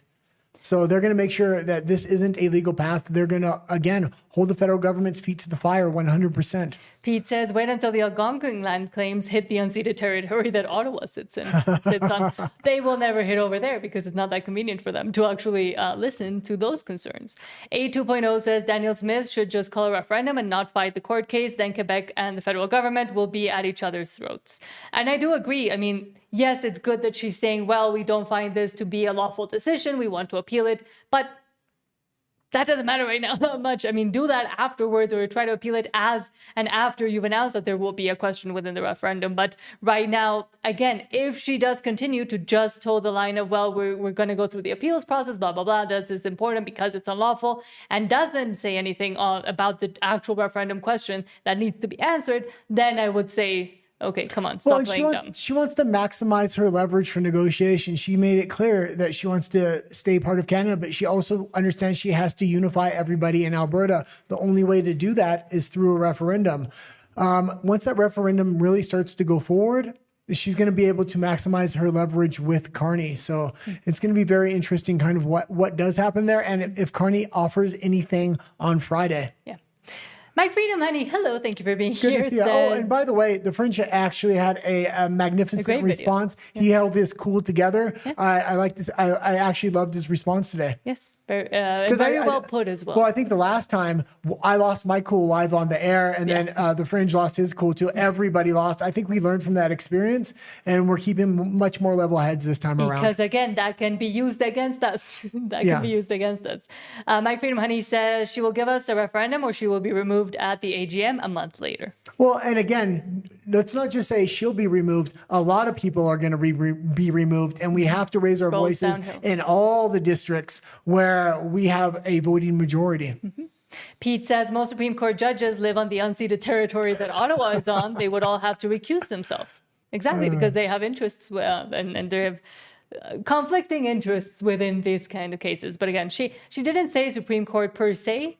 Well, and again, but it was floated when the question was asked. Again, this is another great opportunity because this is either Danielle Smith's going to put the question or she's not, but we need to start getting more support. And BC sitting right next door with DRIPA, that happened in a much slower fashion, but people are pissed off there now. Yes. But seeing what's happening in Alberta now with the First Nations, people in BC are going to be willing to raise their voices to a level we have not seen before. And again, I'm guessing at some point, and if there is that, if there is that percentage of people within the First Nations tribes that do want independence, at some point, I mean, they will have to come out, and they will come out and say, hey, this is not us. This is not up to us. Same in BC. Most of us are not leading the charges on these things. So to defend themselves as well.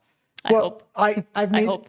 Well, no, I'm not going to say what you say. You say, oh, eventually they're going to say, no, I'm saying I'm making a call to First Nations. Yes. And we did it before and other channels did it as well. And thank you. You did raise your voice, but we need it now more than ever because I know a lot of First Nations members don't agree with the decision that came down as well. And the national media is going to try to paint a narrative here. We got to paint an opposing narrative. And the best way to do that, not the only way, is through First Nations members speaking up. Stephen Jensen, thank you so much for the $5 super chat saying Carney wants to keep Alberta controlled inside the Chinese Communist New World Order. Yeah, and all of Canada. He wants to keep the West completely controlled. The one part of Canada he doesn't have complete control of is over Quebec. And I know people in Western Canada hate to hear it, but we need Quebec to stand up now. A lot of the legal precedent, a lot of the legal law is in Quebec's favor, and they can really hold the federal government's feet to the fire on this one. Because the federal government has allowed them as a province to do that. Yeah. But not any other province.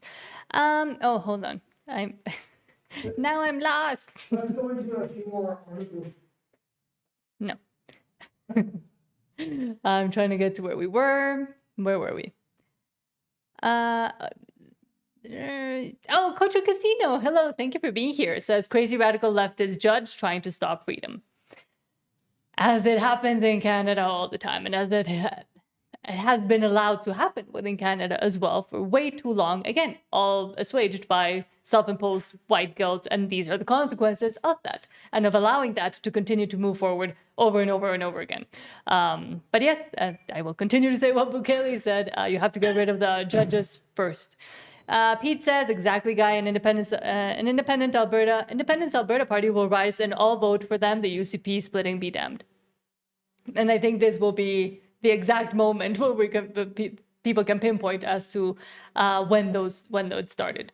Freedom Train says Smith has the power to go ahead with the referendum. She has the mandate. Exactly. And again, this might have been a way to not have to put the decision on herself and say, okay, well, let the citizens say that they want it, and then I'll act on it. Same as on immigration. I mean, she already has the mandate. She already got voted in with a lot of those I'm making a coffee, but I had to respond to that.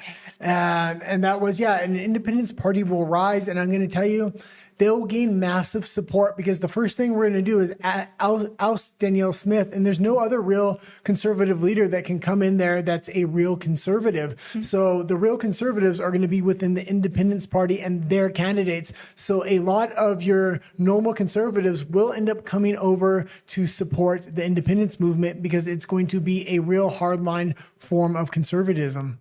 Mike Freedom Honey, thank you so much for the $5. I'm going to go super finish chat. my coffee. Yes, go. Thank you so much for the $5 super chat saying, great show, guys. The whole team is going live tonight. It's going to be nuts. And we'll be watching as well. And that's what we do. We do want to end right before 7 so people can go over there as well. But I do think it is important you want to keep going to articles, but I do think it's important to continue because people have very interesting comments and very interesting questions as well. So you brought your spoon over. So yes, but thank you for being here. And again, we had a great interview with Mike Freedom Honey as well that we'll be releasing probably next week. Again, we're a little backed up on interviews. Tomorrow is Bruce Party. And I think especially now with this, it'll be even more interesting. Bruce Party will also be, from what I saw, Jason Levine said he will be talking to Bruce Party at 7:30 a.m. tomorrow. Slow it down a little bit. So that will be an interesting one. Well, because I have it in my head. We have to go through all the comments.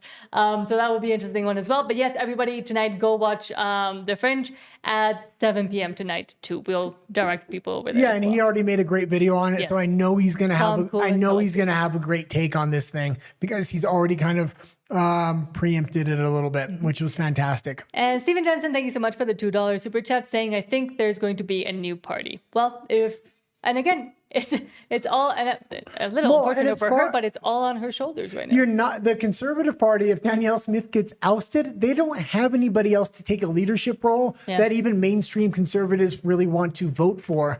The independence movement has all the kind of magnetic figures, and we have all this independent social media within Alberta. You're going to see the rise of an independence party like a phoenix from the fire. The rise. You gotta know what is that, Southern? You gonna see the rise.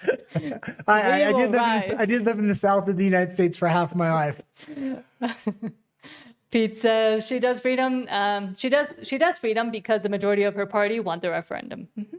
Trolley says you have all those rights until they take them away, seize your bank account, and then show you some horse hooves, as they did during the Freedom Convoy.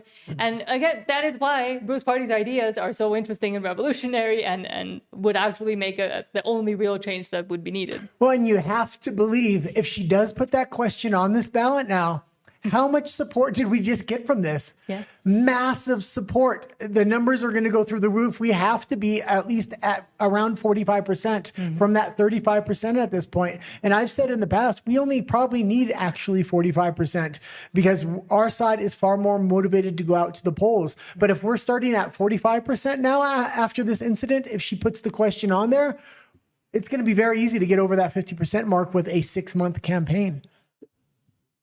I mean, it really makes it's like the citizens versus the elites at that point, and that narrative is really shaping up here, especially with Mark Carney coming into town on Friday. Yeah, it was not a great decision on his part to be heading on to, and we'll see if he even arrives on the 15th. Unless he's going to throw a bag full of money and a pipeline at Danielle Smith, which I would not be surprised at.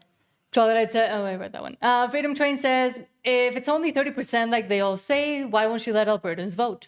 And again, she has the power right now to just say, I want to uphold democracy. I don't want to be on either side. I want the citizens to resolve this discussion and this debate by voting by themselves. Well, and I said right from the beginning, if Keith Wilson didn't run for president of Alberta, and Danielle Smith was the one that actually put the question on the October 19th ballot, like she's in the position to do now. And then she's the one to actually negotiate the split from Canada, which she's automatically that person to go into that negotiation. And she negotiates that well. She is in the best position to be the future president of an independent Alberta. Also, if the vote doesn't go well for her and it goes well for the Federalists and we don't separate from Canada, she's the only conservative in Canada that holds both sides, the independent side and the conservative side together in both Saskatchewan, Alberta, as well as BC. So she would be the future opposition leader, I believe.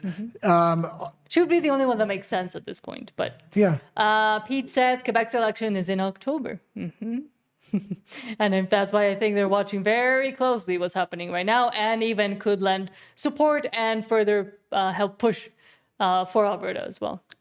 Pete says to JP Alberta First, the appeal will go on for 2 freaking years. There's no appeal. That's not an option. If she goes the appeal route, we go the independence route of the independence of Danielle Smith. It's either the independence of Alberta from Canada or the independence of Alberta from Danielle Smith. She gets to pick at this point. Yeah. Charlotte says, I was just typing that beat. Freedom Train says Smith has the power to go ahead. She doesn't need to appeal anything. But she should take the appeal measures so she doesn't look like she's siding with independence and she's siding with democracy. But she can't let it ride for too long, and we can't let her ride it for too long. Give her the 10 days she needs to figure this thing out with the PQ in Quebec, how they're going to approach the federal government in tandem with her. Let her get her appeal out there, and then demand an answer from her. Goes to Chan says, Father Lacombe would be proud.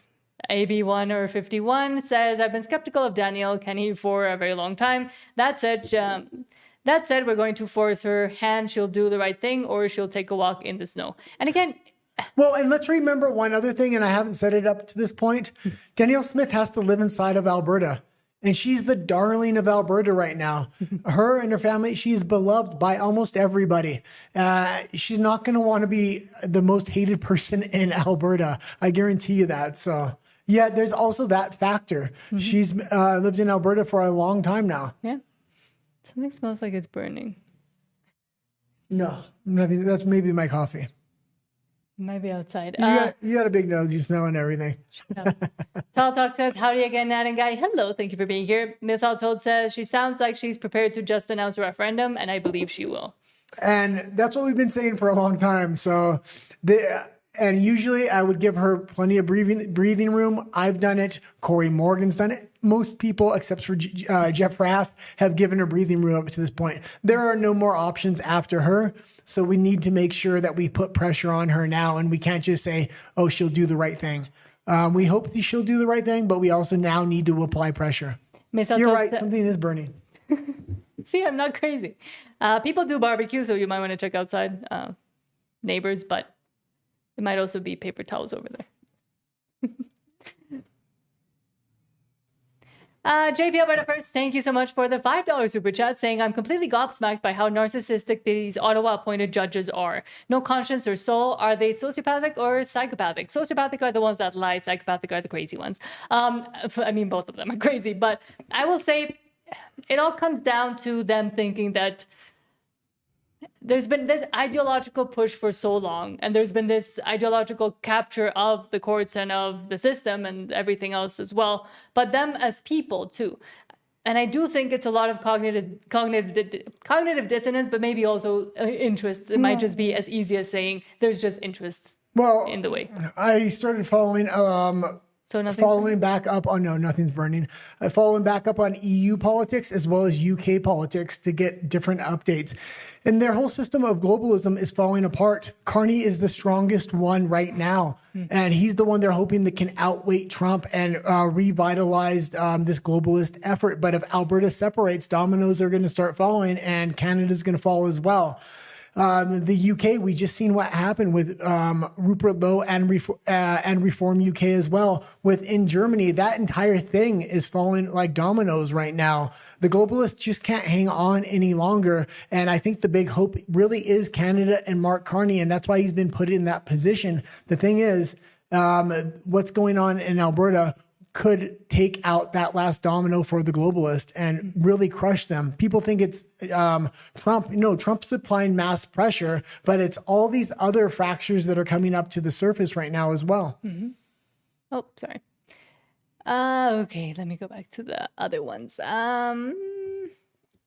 Pete says they have nothing to lose putting the question forward, everything to lose not doing so. And the person will be on the block to take a stand as well. I completely agree with that, and that's kind of my stance. You just probably said it a little bit better than I did, but that's what I see as well. But again, there are no more options after this, so we can't just assume that she's going to take the obvious scenario, because there are forces at work behind the scenes. There are billions of dollars at play here. There could be payoffs coming. I mean, if you offer somebody $1 billion, I'm sure they're going to be willing to end their political career and move out of Alberta. So we have to apply the right pressure. Go live in a nice beach somewhere. Yeah. James B says, and that does also come out to ideological fortitude and strength. Yeah, I will say, and moral values and convictions within yourself. James B says, this does not look good right now. Pete says, the majority of Edmonton is celebrating the potential breakup of the UCP. Here comes Nancy. Eek. Well, let's also remember, if Danielle Smith does not put the question on there, we're able to oust her, but we can get somebody in power that's in support of an independence movement. They can put the question on the ballot very quickly. Mm-hmm.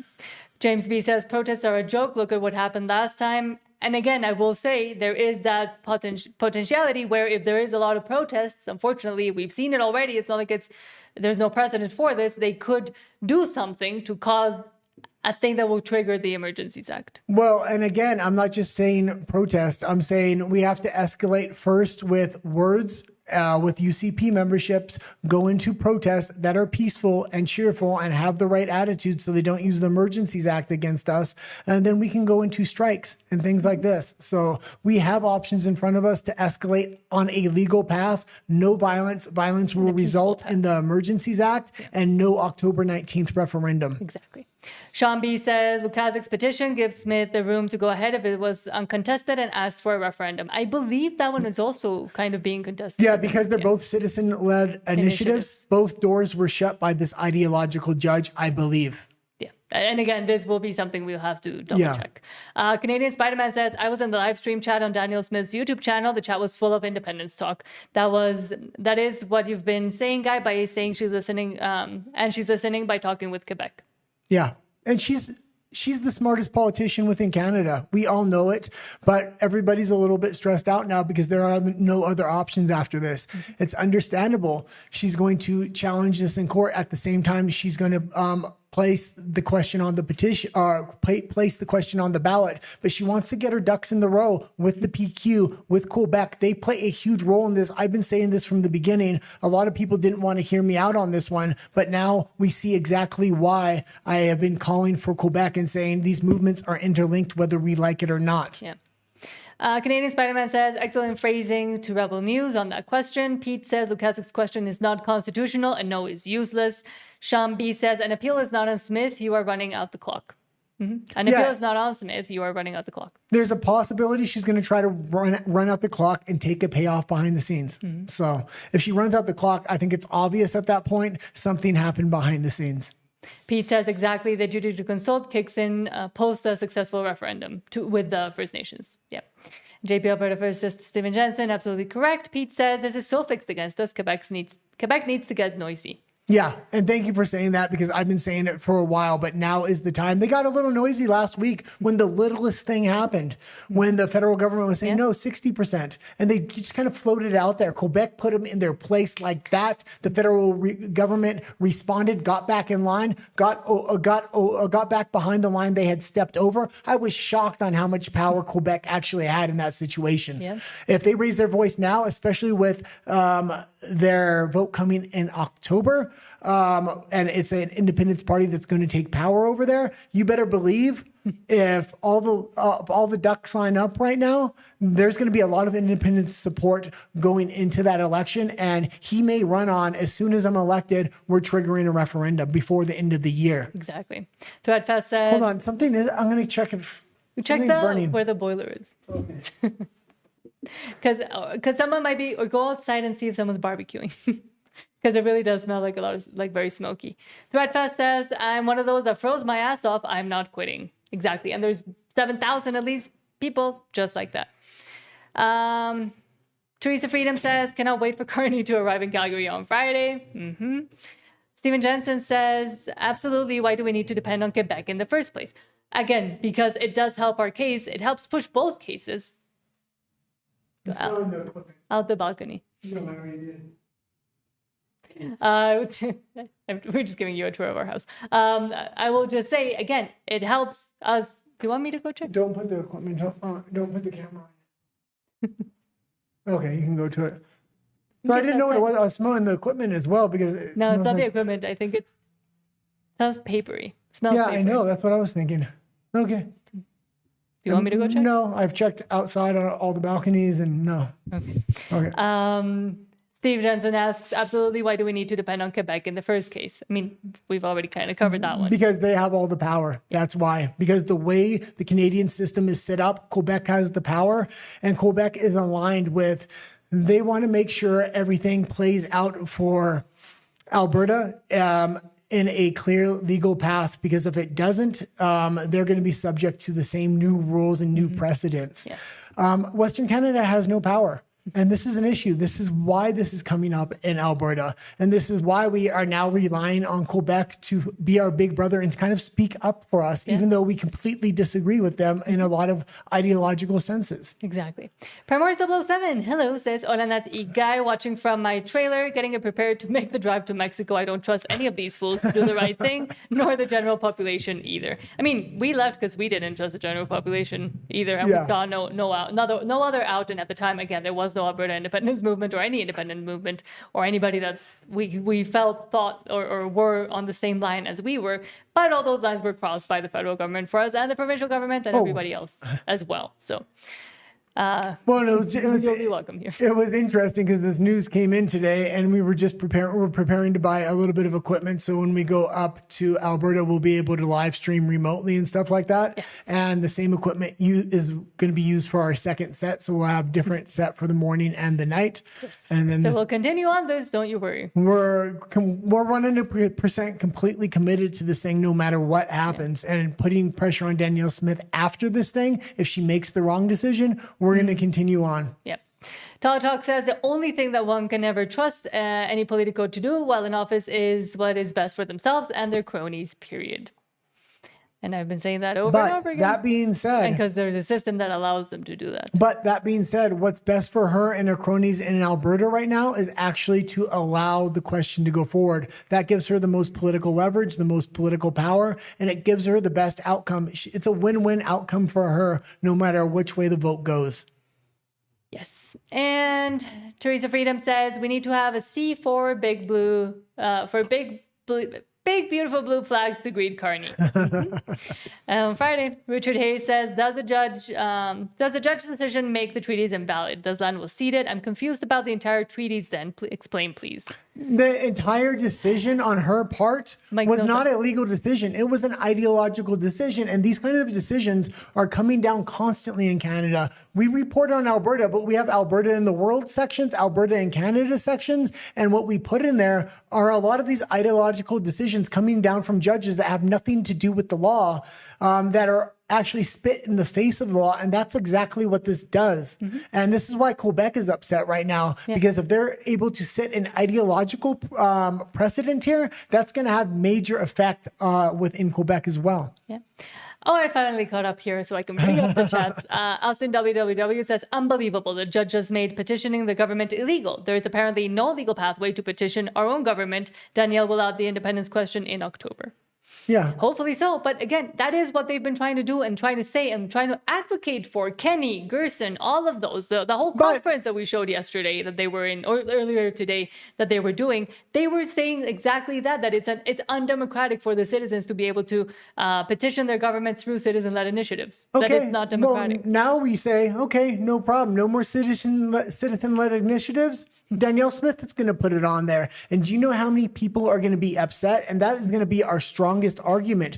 Going forward, there are no more citizen-led initiatives if we stay part of Canada. They don't want to hear from the citizens anymore. And we're lucky we have somebody like Danielle Smith that is allowing democracy to go forward, assuming she puts the question on there. Mm-hmm. But this is going to be a huge talking point, especially to conservatives that wanted to stay part of Canada that are living inside of Alberta. They're going to not like the fact that citizens can no longer raise their voice, because going forward, that's exactly what this judge has now said to every single conservative inside of Alberta. Every single Canadian as well, just in general. I mean, even if you don't care about democracy right now, eventually some people might wake up and it will be too late by then. The biggest mass of, or one of the big massive content creators with inside of Canada, outside of Alberta, is actually British Columbia, the ones with really big followings as well. Yeah. What's going on with DRIPA has all of them up in arms. So today they're paying attention to this. And I think this is the moment national conservatives with inside BC and content creators inside BC that have been avoiding this issue are going to get behind it 100%, because they're attached to it because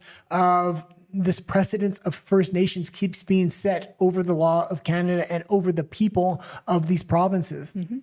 Real Steven Jensen says, effing right we are. And Troglodyte says, friend stream gonna be lit. Oh no, it left and said, unelected judge. I'm running out. Unelected judge. Hold on. And we got about 8 minutes left, and then we're going to call it a day because we want to make sure everybody can go over to the Fringe. Well, we'll go to RUMBLE. No, we're not going to go because we have a lot of comments on RUMBLE. Oh, okay. We'll go to RUMBLE at 6:55, and we're going to read all the comments over there, and we'll go a little bit later over there. But we want to make sure everybody can go watch the Fringe today. Smiles to life every day. Thanks so much for the $2 super chat. Says Quebec doesn't do anything unless it benefits them. But in this case, let's use them because it does benefit them, and they will help. It not only benefits them, it benefits them in massive ways. If these precedents are set, this undermines the power they they have been consolidating for decades through these negotiations. Yeah. And then what you will see is the federal government starting to take power back from Quebec because they have them in a checkmate situation through First Nations. So Quebec's going to stand up, and they're going to stand up hard. And even though I know a lot of people in Alberta don't like Quebec, and I'm not the biggest fan either because they're extremely left-leaning, we need them, and we need to look past our differences in this case. And we'll just power through them. Yeah. I'll try to Ben Shapiro it, as in talking really fast. Troglodyte says French stream gonna be lit. Rage Against Machine says unelected judges paid by feds. F these POSs. Rage Against Machine says, hell yeah, lock and load. Richard Hayes says, was the treaty precedence not already done when treaties transferred to the Dominion of Canada? Again, that's not...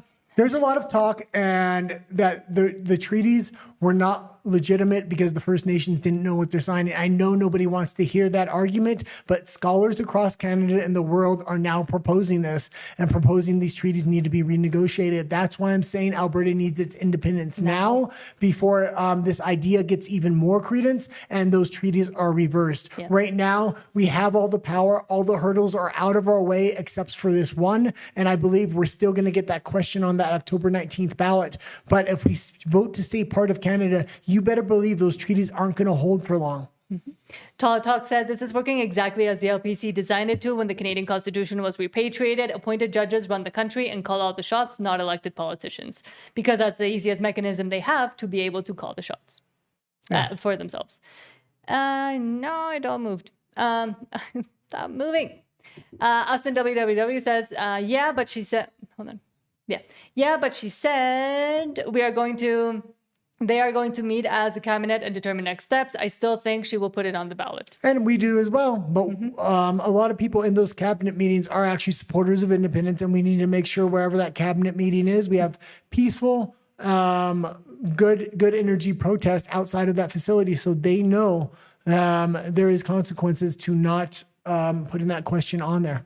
Troglodyte says, no doubt there will be Asian provocateurs. Exactly. And I will say steer clear and make really solid rules as to not allow that to derail everying or to trigger an emergency. No masks at these protests. And if anybody's wearing a mask or trying to cover their face or trying to wear a hat and big sunglasses and a hoodie, call them out as feds and ask them not to do that because they're going to want to hide their identity while they try to provoke something. They always do that.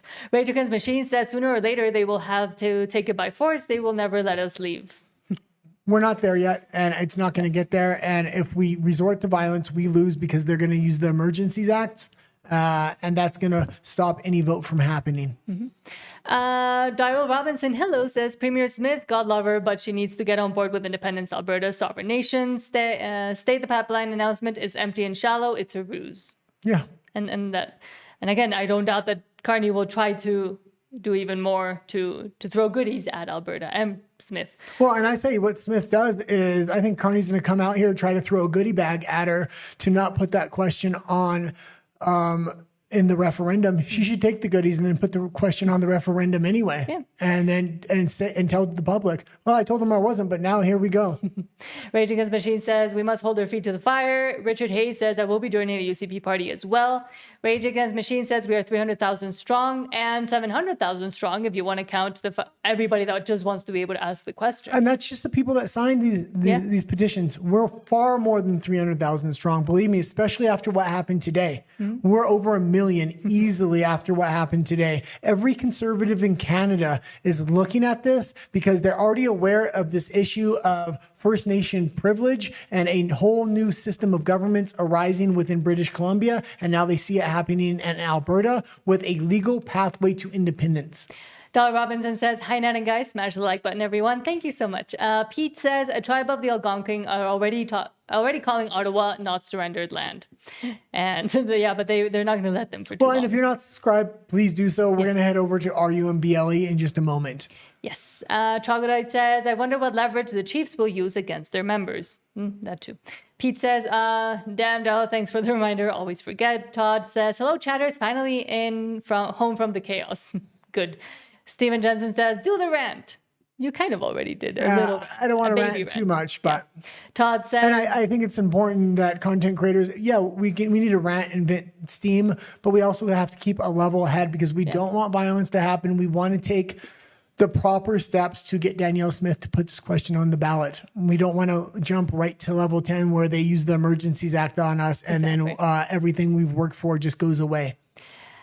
Roger Arsenault says Pat King was a big part of the Freedom Convoy and he lives in Quebec. Maybe he would he would interview. Oh yeah, we'll see. We need to reach out to him. Actually, that would be great. Harmony says, I'm not a subscriber, but would like to participate. I had issues last night with our interview with Max. I put in an amount and then it showed us 300. YouTube plays so many tricks.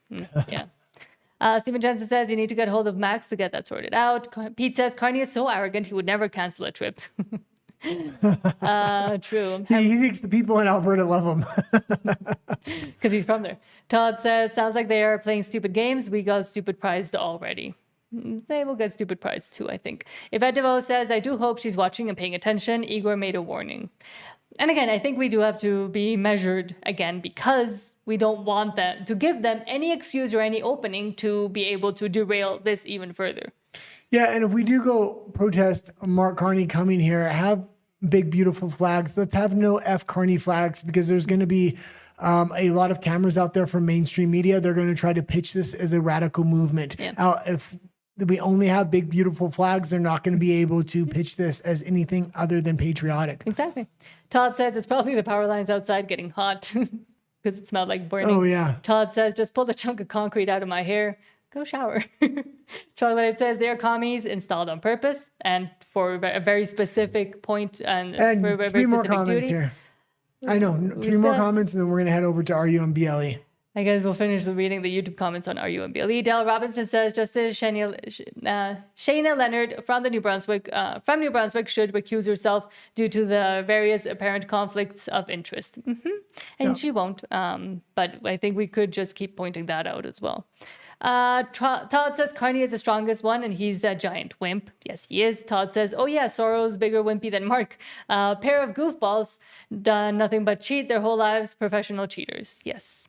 Todd says, not cunning, goofball. I don't find him cunning at all. Not one bit. Fruitcake, maybe. Yvette DeVoe says, I do hope she's paying attention. Igor made a warning alert. He said that this is starting to look similar to what he experienced in Ukraine. He said, be aware of paid protesters coming onto the scene. And that's what we've been also trying to warn against. Yvette DeVoe says, he said that's what... Oh, yeah. Well, and I want to say something else here. We're going to have protests, but we do have a decentralized leadership. We maybe need to look at what Tommy Robinson did at the UK because he organized some huge protests that were expected to have people infiltrating it from the government. And what he did was he put together volunteer security teams of which he could trust, which would go around and kind of point out people that they thought maybe were feds and would just ask them politely to leave. Mm-hmm. Todd says, you guys are doing it. Way to go, you two. Keep the hammer down, and we will. Pete says, the first time the War Measures Act was called was against the Violent Fédération Libération de Québec, the FLQ. Yeah. And there's your precedent. Aside from just the Freedom Convoy. Todd says, someone nominate me for a leader of the New Alberta Freedom Party. I'll run this show. No problem. Let's go. I'm honest. That's for sure. The most transparent presidente in the world I'd be. Okay, and let's go over to RUMBLE. And Todd says, Guy sure knows his stuff. I'm with Guy on everything. Pete says, I've spent enough time in Quebec. They live well. Yeah. And but yet in this instance, it actually helps. Well, we had a story today. We didn't get to it because the breaking news, but it said people in Alberta are unhappy with their quality of life. People in Quebec are extremely happy with their quality of life. Yeah, because they've been getting everything from the federal government for decades now. Exactly. And A 2.0 says, we have to promote Nat and Guy. They have an informed channel. Too bad they are small. Thank you. Yes, it really does help if you want to. We're a lot bigger than we used to be, so we appreciate everybody's support to this point. Yes. Oh, Todd says, go right to 7, Guy. We have 3 more minutes. Pete says the judge called it unreasonable that the natives were not confused. And consulted. One last thing, we are going to have the email addresses and phone numbers people can call to let their politicians and Danielle Smith know that we want this on the October 19th ballot. Again, we're not trying to dox her. We're not trying to leave any hateful comments. We're trying to speak respectfully when we do call and we do email, because she's not against us at this point, at least not yet. So let's apply the appropriate pressure in a polite way. And also with the whole topic of violence or even maybe ranting or even getting too loud, we don't want to give them any excuses. Again, right now they're looking for any. They've already used some with this decision as well. Again, this is what Jen Gerson and Jason Kenney had been talking about anyways, and the judge essentially did what they were asking her to do. So let's not give them any more excuses. Let's not allow them to play into the narrative they've already been playing, that this is a fringe movement, that these are all radicals, that this is all crazy, and that we shouldn't listen, that people shouldn't listen to us. Instead, let's be the bigger people and be the ones that are actually listened to, especially now because there's going to be a lot more eyeballs on this, and some minds might have been changed just because of this decision as well. Okay, we're going to head over to RUMBLE. For everybody that is going over to the Fringe, we are going to be back at noon tomorrow with our regularly scheduled show with a lot of news articles. But again, most of the news articles is going to touch on this very subject, but it's going to be a lot broader discussion with a lot more reactions. We'll finish reading your comments here on YouTube on RUMBLE. Don't forget to hit the subscribe button before you head over to the Fringe. Say hi to him for us, to the Unacceptable Fringe. Say hi to Derek for us and Mike and everybody else. There was one more thing. Oh, tomorrow we have the interview with Bruce Party coming out regarding the Constitution and his version and his opinions on the Constitution for an independent Alberta. So look out for that one too. Adios. 30-second wait screen, then we'll be over at RUMBLE. Let's get ready to rumble!